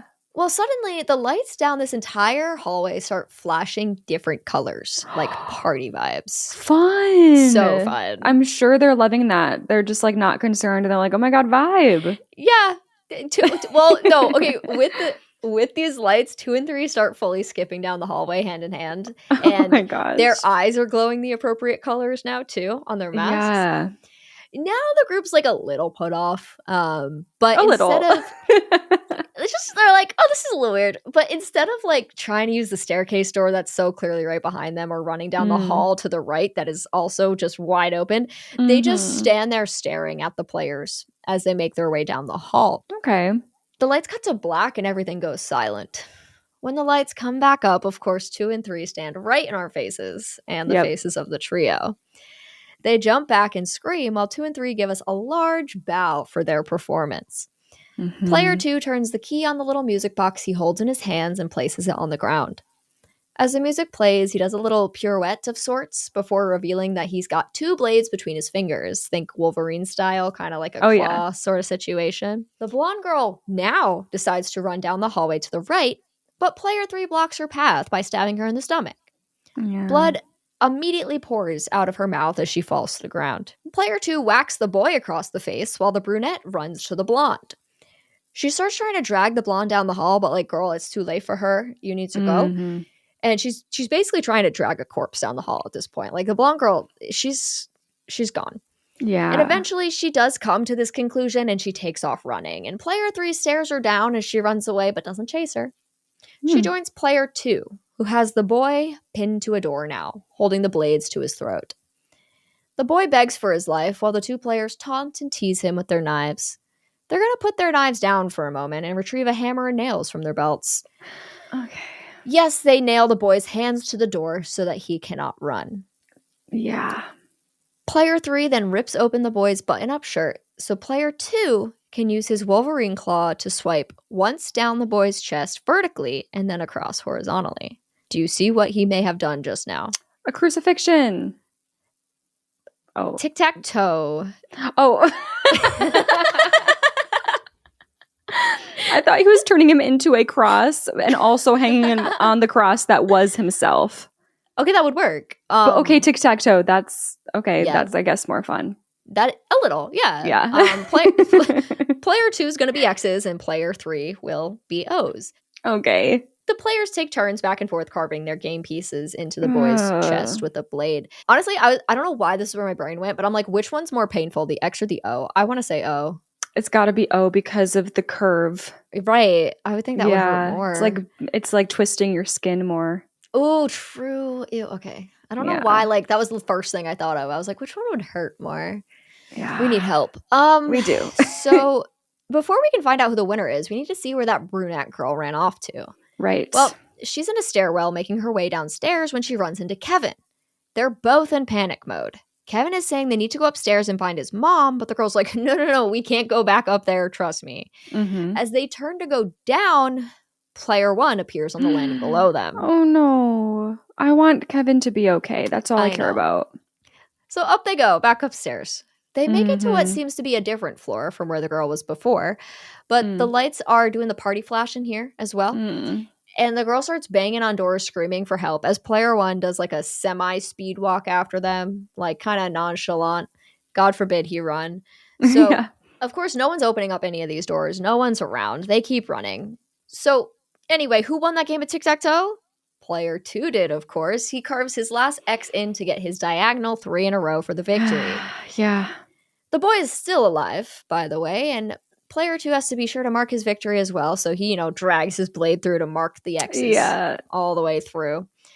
Player 3 accepts her loss and skips away, while player 2 shows off his kill to the cameras. Do we ever see how many people are watching this? Not a number. Okay, I'm curious. But there are like some indications that we will get into a little bit. Kevin and the brunette girl have run themselves into what appears to be a dead end where they are only met with elevators. They frantically press the elevator call buttons, but as everyone knows, elevators are not meant to be used in an emergency. Player 1 slowly stalks toward them as they cry for their lives. But then the elevator arrives. The doors slide open and our brunette confidently backs into the elevator right into the arms of player 3. Oh. Player 3 flips off player 1 in a haha, I stole your kill sort of way as the elevator doors close and they're gone. Now, Kevin manages to make a run for it during this because guess what? It wasn't a dead end. There was like an open hallway to the left. Just keep running. Just look around and keep running. Yeah, this is a huge thing in this movie where multiple times you think they're at a dead end and then they just like eventually are like, oh, let's run. So yeah, that happens a lot. But this is the second score check-in. Okay, so Howard and Donna. Yeah. Random man, random woman. Yep, they're gone. Elaine was in 2, right? Oh my god, I think she was. Yeah. Ozzy? Yes. There's a lot of dead people in this movie. There's so many. Like, look at how your notes going. Oh my god. I have a whole page. Oh my god. Listen, I don't know. I couldn't tell you what order this happened in, but it's all been happening. So we have Oswald tied up, stabbed all over while being tied up. I'm gonna have to go. How was he captured? He's sus of Lockwood, but then Lockwood's like, oh, just come over here. Like, Lisa is right around the corner. And he follows him into the back room and then just knocks him out with a fire extinguisher. The fire extinguisher. I don't think I'd be sus enough to not follow at that point. So I'm going to give like a 2%. Okay. I went 5 on him. Howard. The thing that sucks about Howard and his wife are both killed in the dark. Yeah, they get killed in the dark. It's very fast. Like, that's just a matter of, like, if you're the chosen person for that kill, you're it. Yep. So I think I have to do zeros for them. You're going to do zeros? Okay. Yeah. I was literally just going to go 5 and 5 again. The random man and the random woman in the courtyard. Yeah. Again, just kind of... They just were there. They were just there. And that man wanted David to shoot and he didn't. The woman, the way she's captured is very much just like on the side. We're not paying attention. She just gets grabbed and dragged off screen. I'm doing more zeros.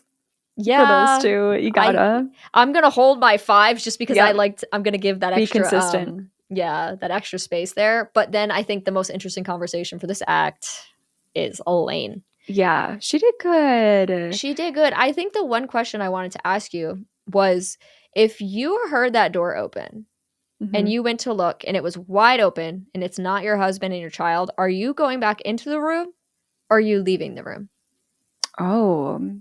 That was the only spot for me where I was like, well, this could be something. I think I would go back in, I'll be honest. I think I would. It would again be a circumstance. Like, did I hear anything? Right. If I heard the littlest like creak in the room before that, I would go out. But if I didn't hear anything, again, like what I would do, I can't do because I can't. If my phone worked, I would step out of the room and call my husband. Be like, where are you? Something weird is happening. Yeah, because I would definitely look out in the hallway and see if anyone's there. Right. And I think she did, and there was no one there. Yeah. So and then if there wasn't, I would just like step out and make a call. But you can't make a call. Yeah. So I think I would go back in the room. Even though in hindsight, it's like, yeah, the door opened and no one's around. Like, what are the chances someone came in and hid? Like, pretty high. So fast and so quiet, though. It depends. Yeah. That's the thing is, like, how long were my eyes off that area? Right. Not that long. And how quiet was it? Yeah, I think, like I said, I think I would also go back in the room. But that was, like, one place where I was like, we maybe could talk about get away there. But I literally don't. I very rarely don't know. Like, even though I always never know because you never know till you're in the situation. Very true. But I can always speculate. Like, I think I do this. I think I do that. I don't know why I'm so stuck on what I would do there. Mm-hmm. No, I agree. It's a tough situation. I don't know. I'm not confident enough that I would leave the room, so I'm just going to say I'm in the room. Same, yeah. It's low, but it's going to be my highest just because there's the most room to. It's not a surprise attack as much as the other ones are. And well, the thing is, like, it is, but she's just like really good at fighting back. Well, that's true. That's true because he came up from behind her. Yeah, grabbed her, and then she was able to grab a pen and like stab him in the neck from like behind her. And then she nailed him with the 2 glasses. Yeah. Like she really put up a good fight. I'm gonna raise from a 0 to a 7. I was gonna do 7 too. Hey, I love this for us. So we're really doing well. We're doing really good. So I got a 5% total. Me too. Okay. I'm sticking with it. These deaths are brutal. Well, okay, here's what I do want to say, and maybe this is a third act conversation. Mm-hmm. This is that, you know what? This will be a third act conversation. But like, there are opportunities to escape in between these kills. Right. For the people that are still alive. Right. The roof is there. I'm going to be honest. I'm breaking a door down or a window. Yeah. Once I find out the doors are locked, I'm breaking a fucking window. Like, I don't. Yeah. That is like one place where I think our third act might be higher, where we can kind of consider those things. I was thinking overall the third act might be higher because the reason these first 2 are so low is because of how long it's taking people to realize what's even going on. So true. Once you know what's going on, that's a different conversation because you have time to try to escape other than just being jumped, you know? You're right. Yeah. So I think, third act will be a little different. But for now, we're screwed, which is so fun. Okay, so Lockwood is enjoying himself watching all of this go down. And he decides to enter the chat room for himself. And yes, this is the first time we're seeing the chat room, but it doesn't exist. Oh. He narrates the message as he types it out. The brother-sister duo have brought their A game tonight. So much flair. They're really racking up those style points. This could be a major upset. He laughs as he hits send. And this tells us that players 2 and 3 are brother and sister. Okay. Which is just like a little detail. Mm-hmm. What have Roy and David been up to all this time? Well, they've been hiding behind the outdoor bar. But the coast seems clear now, so they're going to peek their heads out. Roy grabs the gun off the ground and asks David if he can hang on to it for now. David seems iffy, but Roy says that if any of these freaks try to hurt his kids, he wants to be the one to kill them. Okay, valid. David is like, you know what? Fair. And he lets him keep the gun. Player 3 and the brunette have taken their elevator ride down to the basement. And when the door opens, player 3 lets the girl make a run for it, because clearly this does seem to be part of the fun. Unlucky for our brunette girly pop, she runs straight into a dead end. Player 3 twirls her pigtails in her hands as she approaches, but the girl uses a little rolling cart nearby and rams it into player 3, sending her flying to the ground. Oh my god, did I not even take into account the 2 out of the 3 party trio people in the last one? Oh, I forgot about them too. Because that was right at the end there. And it wasn't like we saw the actual death. But listen, it still stands. We're still 5%. Like, the percent is going to stay as is. But literally, oh my god, there's so many people in this movie. This is crazy. That's why, like, these 3 partygoers technically have names, but I was like, blonde, brunette, boy, I think would just be easier for us to work with. Yeah, trying to add more names. But yeah, so like this brunette girl, she's trying to fight off player 3 and she sends her to the ground. And in the fall, player 3 drops her knife. Brunette makes a mad dash for it, but before she can reach it, player 3 gives her 2 swift kicks to the head. And mind you, she's wearing like these giant ass black boots, so that cannot have felt great. Yeah. The girl falls back onto the cart and player 3 makes her way on top of her, straddling her as she wraps her hands around her neck. Our girly pop continues to fight back, though, and she reaches for the lower shelf of the cart and gets her hands on a fork. She grips it in her hand, swings her arm up, and stabs player 3 right in the neck. Oh. Player 3 falls back, holding at her neck as blood begins to gush. Wow. She pulls the fork out, causing a major fountain of blood to come squirting out, and she falls to the ground immediately. R.I.P. player 3. Whoa. Player 2 is going to be coming for brunette. Well, if he can somehow find out that she's the one that did that, but he's going to be mad. I wasn't expecting one of them to die. I don't know why. Right. No, I wasn't either. Yeah, weird. Okay. The brunette takes off looking for a new way out, and she actually comes across a window that seems to be ajar. It's one of those ground level basement type windows. Mm-hmm. And in the next room over, player 2 has found his sister's dead body. Yeah. But of course, in her attempt to climb out the window, brunette girl like knocks over something metal and it makes a loud noise. I would not do it. I would not do that. I would not. When agree. you are that close, you're going to be so careful. Yes. You know? Especially because it's like quiet and it seems like you truly are going to have an opportunity. You have time to be quiet. Yeah. Right. But no, she makes loud noise and player 2 hears this. Oh my God. So she manages to get the window open just as player 2 enters the room. She begins to climb through and he grabs her foot before she can make it out. Mm-hmm. A struggle ensues until the girl is able to free herself enough to send a kick flying back into player 2, shaking him and giving her a chance to get outside. Okay. She throws herself out the window and onto the grass outside.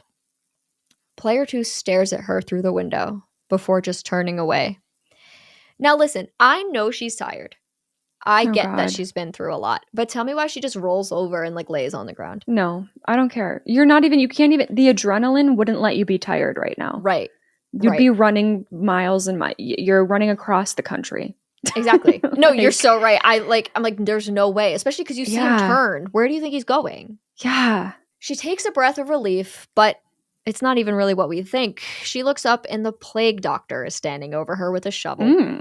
He brings it down on her with a squish that we only hear and do not see.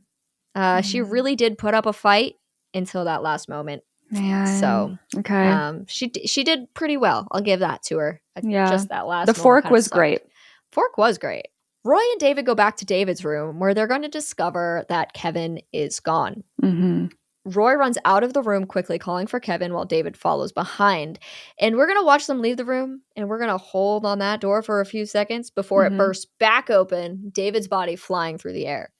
Player 4 decided to meet them out in the hallway.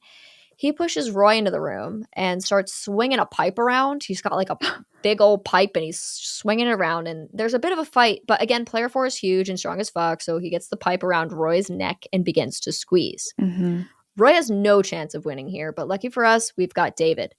David grabs a nearby iron and swings it at the back of 4's head. It barely affects him, but it does affect him enough to let Roy break free. Okay. Player 4 turns on David now, and with one hit sends David flying into the wall, like literally off the ground into the wall. Now, no, wait, okay. So this next part is actually hilarious to me because Roy, he starts picking up any object near him that he can find to like throw at player 4, but he misses every single time by like a mile. And it just makes you think back to Elaine, who nailed everything she threw. Oh, yeah. Now, wait, do you think that was intentional? Here's a really fun little detail that I only saw because I paused the movie. When Elaine was eliminated earlier, there was like a page with all her stats on it. And you really only are going to see this if you pause, so I didn't bring it up. There's something there that says like 4-year NCAA Division I softball player. Oh, so like I think that was just like, I think that's really fun because like nobody's going to see that. No, but it does connect to her hitting him. I love stuff like that because it's like so cool to know like the writers know more than is necessary about what's going on in movies just to help them write. But not all of it is you have to tell. Right. So I love a detail like that. It's so cool. It is. And it reminds me too of like how TV shows have what they call the show Bible with like all the facts on every character that like it's a very, very precious private thing that only the writers have access to. Yes. So they can make sure they keep all their facts straight with characters when you're doing continuity. Seasons. Exactly. Yeah. And I just like, I don't know, I find that stuff really interesting. But me too. 4 easily manages to get a hold of Roy again. He smacks him across the face and then throws him up into the ceiling. Like literally, yes, the ceiling. Oh my gosh. Just like throws him up and he hits the ceiling. Jesus. It's great. 4 then picks up the entire side table and holds it over his head as he approaches Roy. Roy screams for him to stop when bang, bang, bang, 3 gunshots ring out. David finally got the courage to shoot. David. Okay, nice. Player 4 falls to the ground dead. R.I.P. player 4. Wow. This is great. I was expecting all 4 to remain to the end, and I have a feeling, like from the start, I figured we'd have a final person or people, but I don't know why. I wasn't expecting like death along the way for these players. I was expecting like some big showdown at the end. So this is interesting the way they're doing it. It is. No, I didn't expect it to go this way either. Roy looks up across the room at David and he goes, now what if that would have fell on me? And David's like, I thought that was a gamble you'd be willing to take. Like, Roy, it was coming down on you if he doesn't either shoot. way. Like, what are you talking about? Like, he made me so mad. I was like, shut the hell up. Yeah. So Kevin's running on his own in the hotel, still being pursued by player one. And okay, so he's made his way to the kitchen area, like think restaurant, industrial type kitchen. I don't want a kitchen. I don't want kitchen death. I don't want kitchen death. This sequence feels like a very intentional call out to that one scene in Jurassic Park. Do you know the kitchen scene in Jurassic Park? No, I don't think so. Oh my god, it's so iconic. For anyone who does know it, just know that this is very Jurassic Park. And I think it's intentional. Maybe I know it without knowing I know it. You know what I mean? It's possible. So basically, picture Kevin's going to be crawling around the kitchen floors behind like different counters. And all the things are like metal. Everything is like metal, like industrial kitchen. And player one is like stalking around. And in the sound mixing for this part, there is a bit of a purr/growl sound that's used in it. That to me sounds a little bit like the velociraptors in Jurassic Park, which I think is fun. What happens is player one glances at a glass case and he can see Kevin's reflection like hiding behind in the next one over, but Kevin doesn't realize. And that's also a big thing in the Jurassic Park film is there's a reflection moment off a glass. Like, I think it's intentional, but anyway, I rewatched the Jurassic Park scene this morning and I was like, holy shit, this is horrifying. Like, Jurassic Park is so scary. And I've only seen it once. It's one of those movies you just have to see. Yes. And like the music has stuck with me more than anything else. So true. That's like a movie I need to rewatch, actually. Yeah, I do love that movie. Kevin keeps crawling when we are met with what I consider to be a very successful jump scare. Player one's foot just comes flying in from off screen and kicks Kevin into like a metal partition. Okay. Player one crouches down next to Kevin and holds a knife to his cheek. Suddenly, an alarm sounds over the loudspeaker. Attempted security breach, a robotic voice calls out. All players must report to disturbance. Oh. This must be a very serious condition in the game. Yeah. Because player one gives Kevin one last look before getting up and walking away. Yeah. Okay. Good for us. Guess what? What? Taylor and Theo are back. It's time. It's time. Okay. Theo makes a comment about how weird it is that American hotels lock their lobby doors at night, so we can assume that they made it in via the roof again because they're in the hallway of the hotel. Taylor, have you never been to a hotel before in America? She should know that that's Taylor? Weird. Wait, you said that Theo said it to Taylor, but that means Taylor like is aware that is happening, and she's just like, weird, let's go. You're so right about that. You should be like concerned, Taylor. No. They're in the top floor hallway, and it's clear that they came back because Taylor wanted to. Seems like it was a mixture of guilt and fear over how her parents would react to her running away. How interesting that the movie rewards her escape when she is being a terrible teen, and then when she decides to be a nice teenager, so true, she's welcome with, I'm sure, horrific things. Well, yes, because the two of them finally clocked the lights are set to like a weird dim setting, and they're like, what is going on? Yeah. And this is when Taylor looks down the hall to her right and sees a tea party. Oh. The bodies of Tic-Tac-Toe Boy and the blonde girl are sat at a little table on the floor with plastic teacups, and their bodies are completely mutilated. Yay. Okay, so obviously we're turning back around, and we're escaping, and we're calling the police, right? So understandably, Theo and Taylor start freaking out, like, we gotta get out of here. They turn to run, but player two is standing right behind them with a giant spear. What are the chances? Aren't they supposed to be in some room? Weren't they called away? This is so annoying. Yeah, this is this movie, man. Right. This is just the movie. Right. So Taylor and Theo start backing away quickly. Taylor, like, just behind Theo. Player 2 follows close behind, actually making contact with Theo's stomach, like the spear. He drives into Theo's stomach. Ooh. And then he like uses the spear to continue to like push them back. So it's like he's holding him a little bit. They make it to the wall at the end of the hall. Taylor hits the wall. Theo backs into her, and player 2 drives the spear hard enough to go through Theo's body and into Taylor's. Oh my God. Blood comes pouring out of Theo's mouth, and they both go limp. Well, they just got back. They literally were back for like 4 seconds, and then player 2 was like, woohoo! Yeah. He like smelled them coming in. For real. Oh, maybe that was the security breach. Oh, them coming through the roof. That might have been. I was thinking it was the girl outside, but I bet it was that. I didn't even make that connection till right now. So I wonder if they just didn't lock any doors yet when they left originally. Like, that's possible. They didn't go on lockdown yet. Maybe that's what it was. I don't even remember at this point. Because they did go up to the roof pretty early. Yeah. So player 2 is really proud of this one. And Lockwood is hella impressed. Whoa, double kill, he exclaims as he gets to work putting those points into the system. David and Roy are still kicking. They've made it to a random hall where Roy is calling out for Kevin. Shh. David shushes Roy. You want everyone to know we're here? Roy turns to him. I know, but I'd rather these freaks know where I am than where my kids are.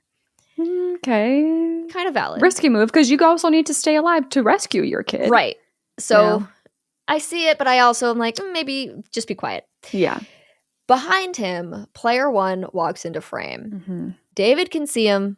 Roy can't yet. But David's face falls and Roy turns to find out why. Player 1 immediately swings at him. A physical scuffle ensues as Roy screams at David to shoot player 1. A smile spreads across David's face. I have secured my win, he says. My work here is done. Sorry, Roy. It's time for me to get the fuck out of this place. Oh, David. Your face right now. Okay, but it makes sense. Like him not shooting in the courtyard, was it? Yep. I was like, what you have a gun, you're ex-cop, you're in a very dangerous, you should be shots fired right now. What are you doing? But then I was like, oh, maybe he has a cop trauma, which is very real. I think for like normal people, and then they freeze. Right. So he's in on it. So that's good. We're gonna get right into more with him right now, so you can learn his whole situation. Oh, is he gonna be a yapper? You know what I mean? Quite. It's like, this is my villain. Let me tell my whole villain origin story. I don't think you see yet where this one's going. And What? I didn't either. No, this is kind of interesting. I didn't see this, and I love it. So David walks away, leaving Roy to fight for his life against player 1. Oh my God. We're gonna follow David as he stalks around the hotel, clearly in search of something. He makes it into the basement and comes upon a door. When he opens it, we see that he's made it to Lockwood's secret lair. Oh yeah, this is it, he laughs. A bloody sheet sits over Ozzy's dead body in the middle of the room, and David considers looking under it, but he waves his hand and he just dismisses it. Lockwood isn't here right now, which provides David with the perfect opportunity to do what he needs to do. He sits down at the computer and starts typing. He pulls up his own betting profile, where we can see that all of his bets have hit, or so he thinks, and he will be receiving a payout of $31 million. Whoa! It's a little bit Squid Game. I've never seen Squid Game. Squid Game leans way more drama and political, and it's like not just horror, but it's like competition where lives are lost and people are betting on those lives. That checks. So if you're curious, pausing the screen here will tell you that he bet on player 4 having the most kills, player 1 getting the final kill, Roy being the final survivor, and that David Burnham would escape. Oh my gosh. He was in the hotel. So he is part of the game at that point. Are we supposed to assume that he's always part of the game and that's how he wins every time? Or is this like his first time? You know what I mean? So I think it's okay for me to say this. We're assuming that he is just a bettor, but he's like trying to fix the game. Yeah. So that his bets, it's not like he's part of the game every time. Okay. He's just like, he knew that this was happening, so he checked into the hotel and decided he was going to manipulate the game from the inside. Oh my God. I mean, if you're an evil person who bets on this sort of thing, it's very smart. So now that he knows for a fact, and I'm going to put that in quotes, that all his bets have hit, he's got to actually find a way out of here to hit that last bet of escaping. He looks around the office for a security code to get the doors open. Meanwhile, we can see that Roy is still fighting for his life against Player One on one of the security camera feeds. Wait, does he not know that Kevin is still alive? He does not. David looks up and sees that Roy is still fighting. "Come on, Roy," he screams at the screen. "Your family's already dead. Give it up." Player One gets Roy pinned to the wall, hands around his throat. Now, Roy looks up at the ceiling, and we can see now that this is the hallway we saw earlier where the ladder incident happened with Howard. Roy can see that they never put a security camera in that one spot, and he's filled with a burst of motivation. He fights back, throwing himself and Player One around the corner where no cameras are on them. Next thing we see is Player One emerge from around the corner, and David starts hooting and hollering because, yes, Roy is dead. Like, I got so my he W. Thinks, yes. Exactly. This is like one of those moments where it's like very obvious that they want you to know exactly, because they wouldn't show they wouldn't show Roy's POV, I think, of like noticing the camera if they didn't want you to think, oh, Roy's taking over, you know? Yeah. Behind David, the bloody sheet begins to move. And as it falls to the ground, we can see that the plague doctor is actually the one sitting beneath the sheet. The doctor slowly walks up behind David, who is still having, his party of one. "Who's laughing now, motherfuckers?" David yells before turning smack dab into the doctor's blade. The doctor twists the corkscrew in his stomach before removing his mask to reveal that he is Lockwood, which, like, well, yeah. Like, okay. It's not like this big exciting thing. It's just like, because he's like the head of the thing. Yeah. David is surprised to see him, though. "You can't do this, man. The game's over. My bets are in. I won." Lockwood is like, "Well, you cheated, so no. We have integrity here," he says. Right. Yep. Bettors are never allowed to interfere with the process. And I hate to admit it, but like, yeah, it's the rules. It's literally the rules. Like, I don't know what you want, David. Yep. All during this, Lockwood is still holding the blade in David's stomach, twisting it every once in a while. Lockwood begins, "I've had my eye on you from the moment you were put on this case all those years ago. I can't believe you thought I wouldn't notice when you checked in." So David really had been a cop, and he had been like studying these instances, I guess. Yeah. Lockwood has said his piece now, so he gives David a few more angry stabs to the stomach and throws him to the ground. An alarm sounds on the computer, catching Lockwood's attention. Wait a minute. Lockwood begins to laugh. He sees Kevin, still alive in the kitchen. "Hey, Dave," he yells. "You've got to see this. Look, apparently you wouldn't have won anyway." He laughs in the face of the barely conscious Dave before driving a drill through the side of Dave's head, pushing it out through his eyeball. Ooh. His eyeball actually like sticks to the end of the drill and spins around. Okay. I'm sorry, but yes. I don't think this is normal. So I am now craving one of those little eyeball candies. Okay. Nope, I'm not. I'm definitely not. I don't know why I am. I'm scared. That's really disturbing. But anyway, yeah. Lockwood goes over to the intercom and says this into the mic to his remaining two players. "Okay, listen up. We have one guest left, and by my tally, only 2 players who can end this game. So it's now a one-on-one competition. The player who kills the boy will be awarded triple points. Happy hunting." Both player 1 and 2 head off with a pep in their step off to see who can get the boy first. The camera cuts back to where Theo and Taylor were speared as Taylor gasps awake. How? Where did she get speared? Stomach. Oh, well. So the spear did force its way into her stomach, but only by an inch or so. Like, it didn't fully go all the way through. So it just kind of like got her a little bit. And she's clearly in a lot of pain, but she's able to push Theo off of her and the spear comes out. So yay, Taylor W, I guess. I don't know. Okay. We don't really love you, but like, yay, I guess you're alive. But maybe this can change her for the best, Right. Scare a teenager a little bit. Get him on the straight and narrow. She's been scared straight by whatever the fuck this is. So from a security camera POV, we can see that player 1 has made it into the kitchen area. "Oh boy, somebody's awfully warm," Lockwood says into the player's earpieces. "And it's not you, player 2. Player 1 perks up at this and starts rapidly checking cabinets.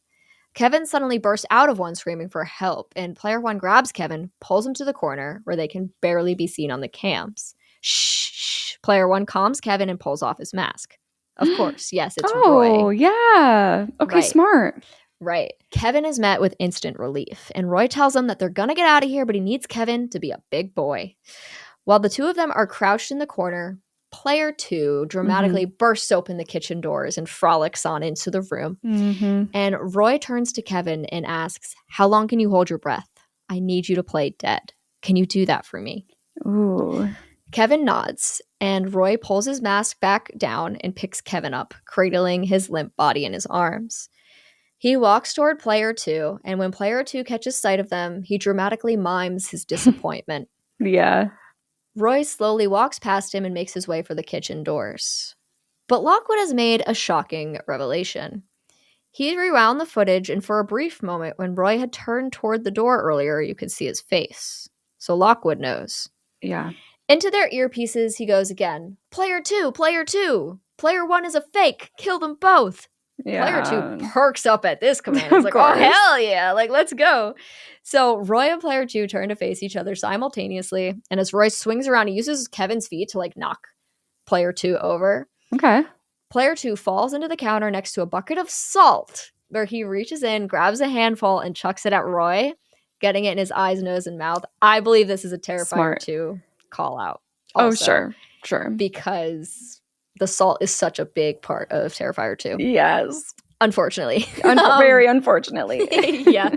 Player 2 then grabs a rolling pin and pins Roy down on the stovetop. Ooh. Kevin stands by, unsure of what to do, until he spots a knife on the floor. Oh. He picks it up and stabs it right into Player 2's back. Whoa, that's crazy. For a kid. To be able to do, yeah. Very strength-wise, too. Yes. Right? Like, just being able to, like, so. Brain and strength-wise connect those two things to do that at that age, like, wow. I agree. That is kind of crazy. Yeah. So this gives Roy the chance to turn the tables. He grabs Player 2 and pins him face down on the stovetop now, before turning to Kevin and giving him a small nod. Kevin knows what this nod means. Turn on the burners. Yep. The flames ignite Player 2's mask as he screams out in pain. Roy jumps back as Player 2's like face and arm catch on fire, the flames spreading. Roy takes an iron frying pan, slams it into Player 2's head, and he falls to the ground unconscious. His mask is still on fire. Lockwood's pissed, so now he's got to take things into his own hands. He calls it overtime. He grabs his axe, heads upstairs, and Roy tries to fight the front door, but like it's still locked. Kevin suggests they try rolling the cart into the glass doors. They do it. It doesn't work. Lockwood arrives in the lobby, and we get a bit of a standoff. Roy, Lockwood begins. You ruined everything. You cost a lot of people a lot of money, and they are not happy about it, and neither am I.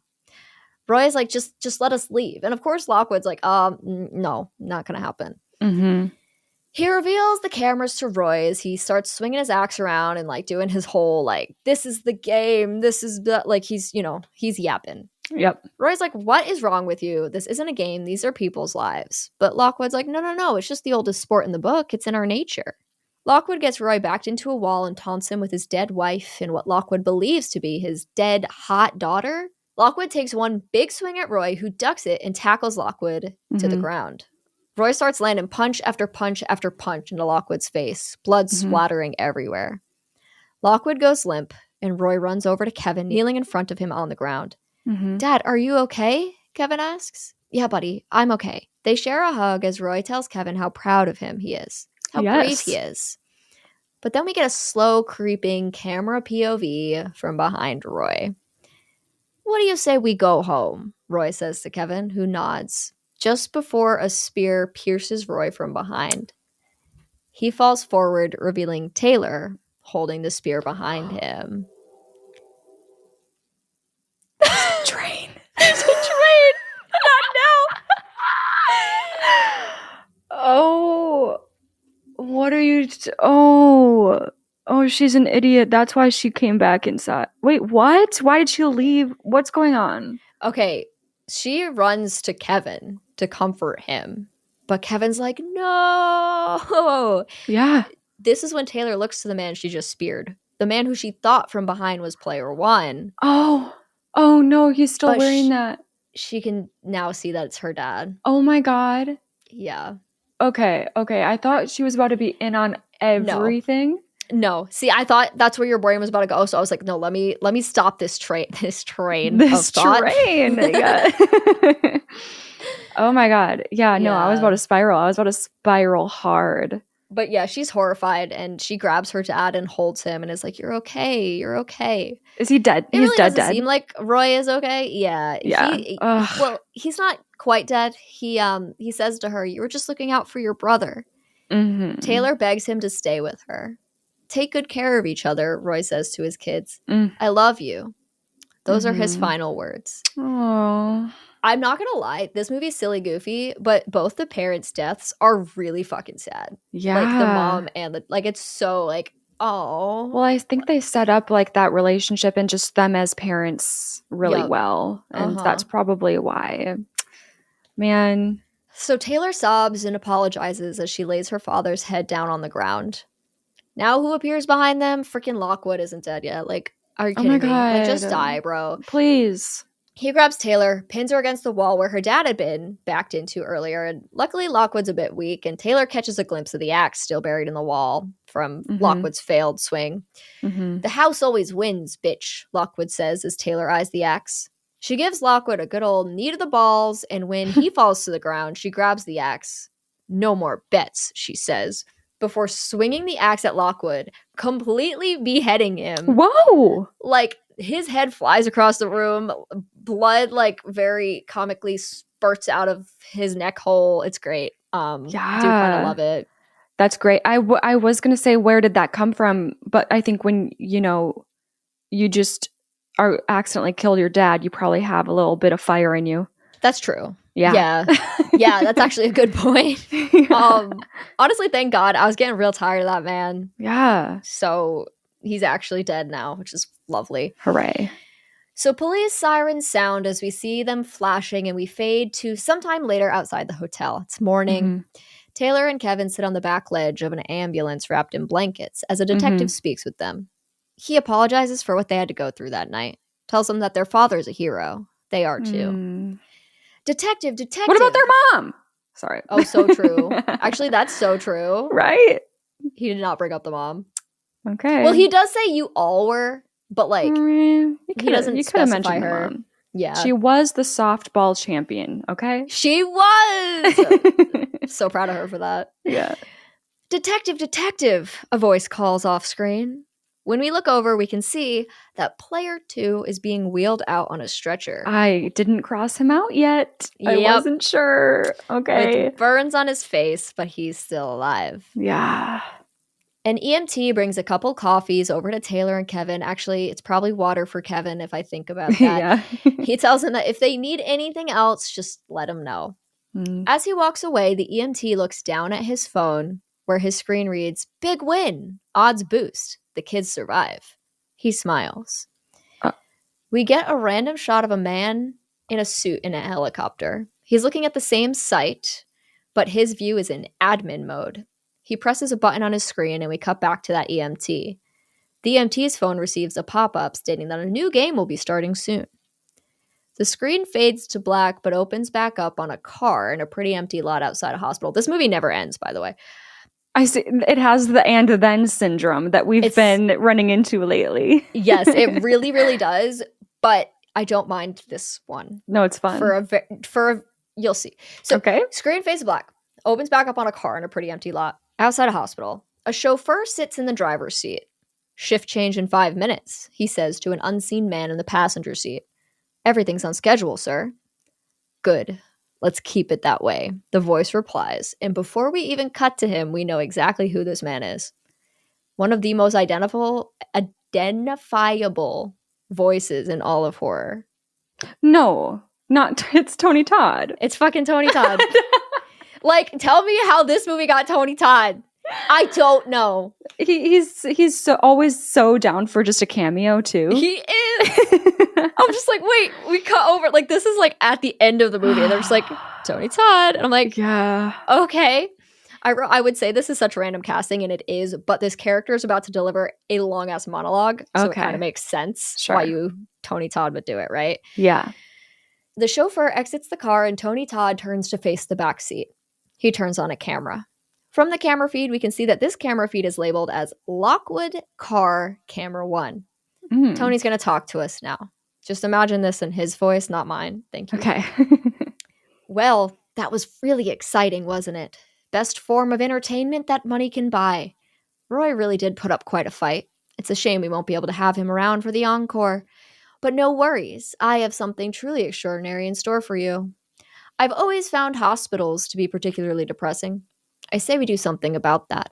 It's time to spice things up. Now, during all of this, we're getting shots of people watching the stream. A family in bed, a man on the subway. Like, these people are just watching this right now. What in the world? Right? We can also see that the chauffeur is starting to pour gasoline on the car. And, like, we see Tony get out, light a match, like, toss it into the car. And his monologue is going to continue, though. Mm-hmm. You know, they say that one's true character can be revealed in the face of adversity. And our program provides plenty of adversity with real consequences. The decisions we make last us a lifetime and are remembered long after we're gone. We all love competition, and we love this competition more than any other. It's what sells.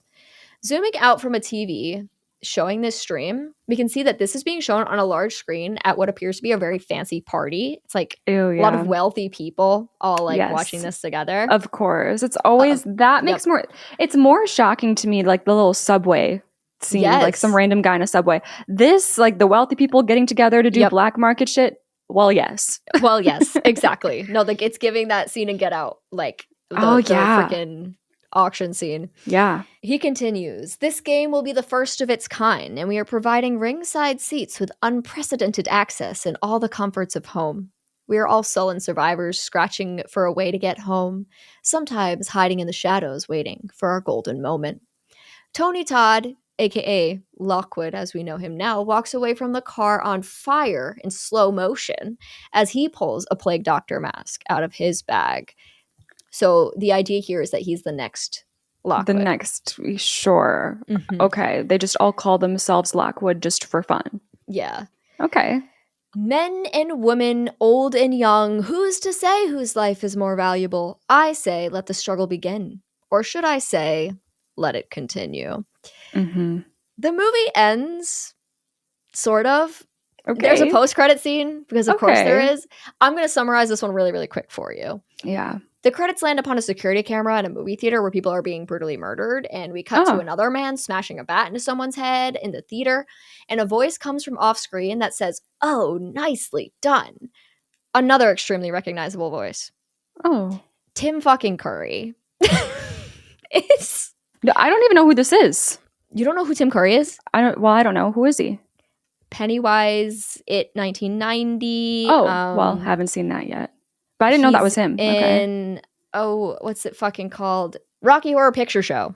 Oh, I also need to see that. He's in that. He's in It. He's in Home Alone 2. He plays like the butler guy in Home Alone 2. Okay, I only watched the first one. He's a very, very big deal, basically. I can tell just because the name is familiar, but I was like, I don't know what I know him from. Yeah, I probably technically haven't seen. Well, no, I have seen Home Alone 2, so I technically have seen him, but I've seen it like once. Yeah. Yeah. So he's sitting in a motorized like wheelchair, which is because Tim Curry literally is he had a stroke and it's very sad. Oh, but okay. He has the plague doctor mask on, so we can't see his face, but we know it's him. Like it's it is literally him. Yeah. Yeah. He's a different Lockwood who's controlling this other game here. I do not understand the purpose of this scene, so I'm gonna leave it there. But it's basically just another example of stream happening somewhere. Yeah. I think the scene only exists because of Tim Curry.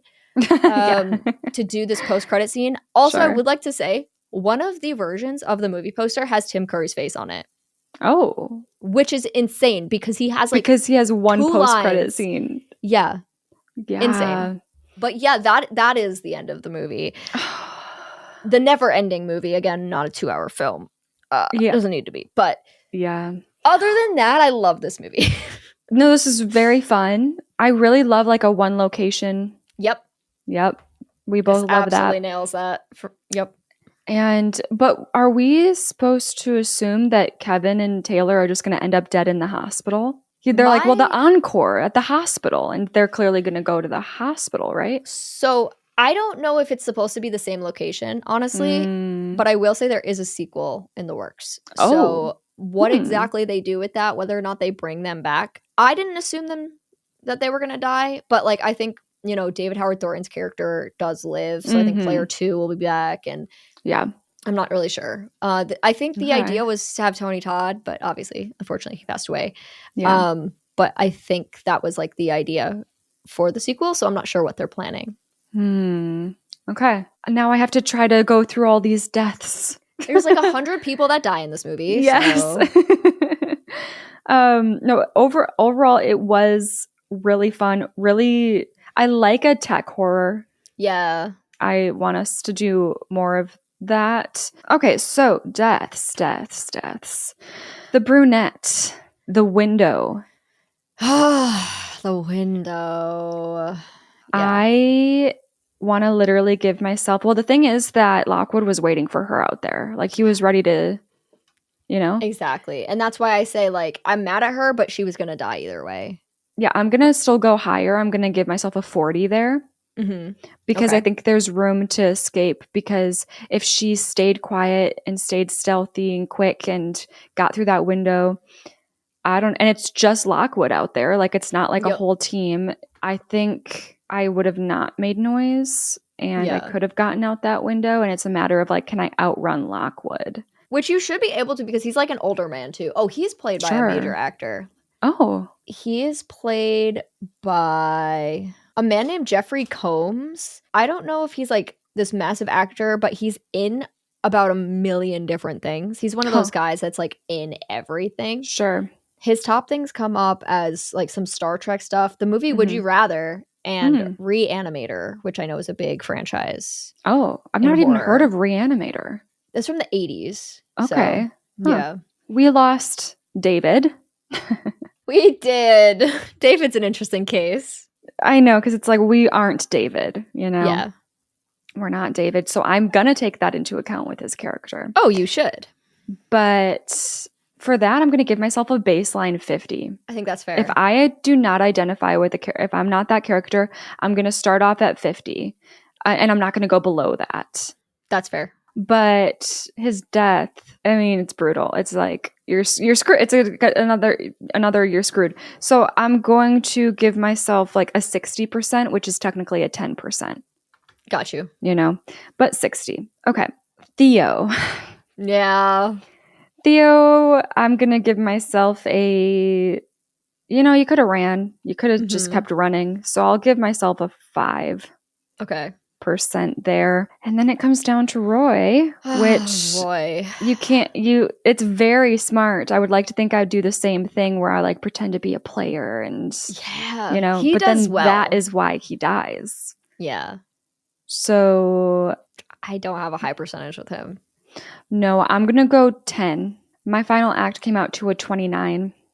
I got a 27 there. So okay. All right, time to see what our final scores would be. Jeez, yeah. Mine is a 19. Mine is 2! Let's go. Oh my gosh. Let's go. We got a little bit more meticulous with how we did our little survivability. We went kill by kill and only focused on those kills in the act. Exactly. I think I feel good about where that brought us. Yeah, I think that this one isn't tricky per se. I think it's just hard because it's one of those movies where the characters they're getting into these situations where I want to believe I would have found a way to break out of the hotel a lot earlier. Sure. But once they're in these situations, they're just like, they're done for. Well, that's what the 19 is. It's like exactly. The escape of like not being in the situation in the first place at any point. Exactly. Avoiding being put in the kill scene. Yeah. Yep. But if you're in that kill scene, you're a goner. Yeah. Unfortunately. Yeah, so that's Stream. I will say it's a very insane movie, but it's one that I enjoyed a lot because it just takes a lot of the things that I love in horror, like that isolated kind of environment, bringing tech into it, video game kind of style stuff. Art the Clown is here. Yep. Yeah, like it's just, you're ticking off a lot of boxes for me. So I'm a fan of this one. Just could have been shorter. That's my only complaint. Yeah. So thank you guys so much for tuning in this week and hanging out with us. As always, please check us out over on Instagram at I'd Survive Podcast. There you can also find the link to our Discord where you too can submit your own score. So let us know. Would you survive?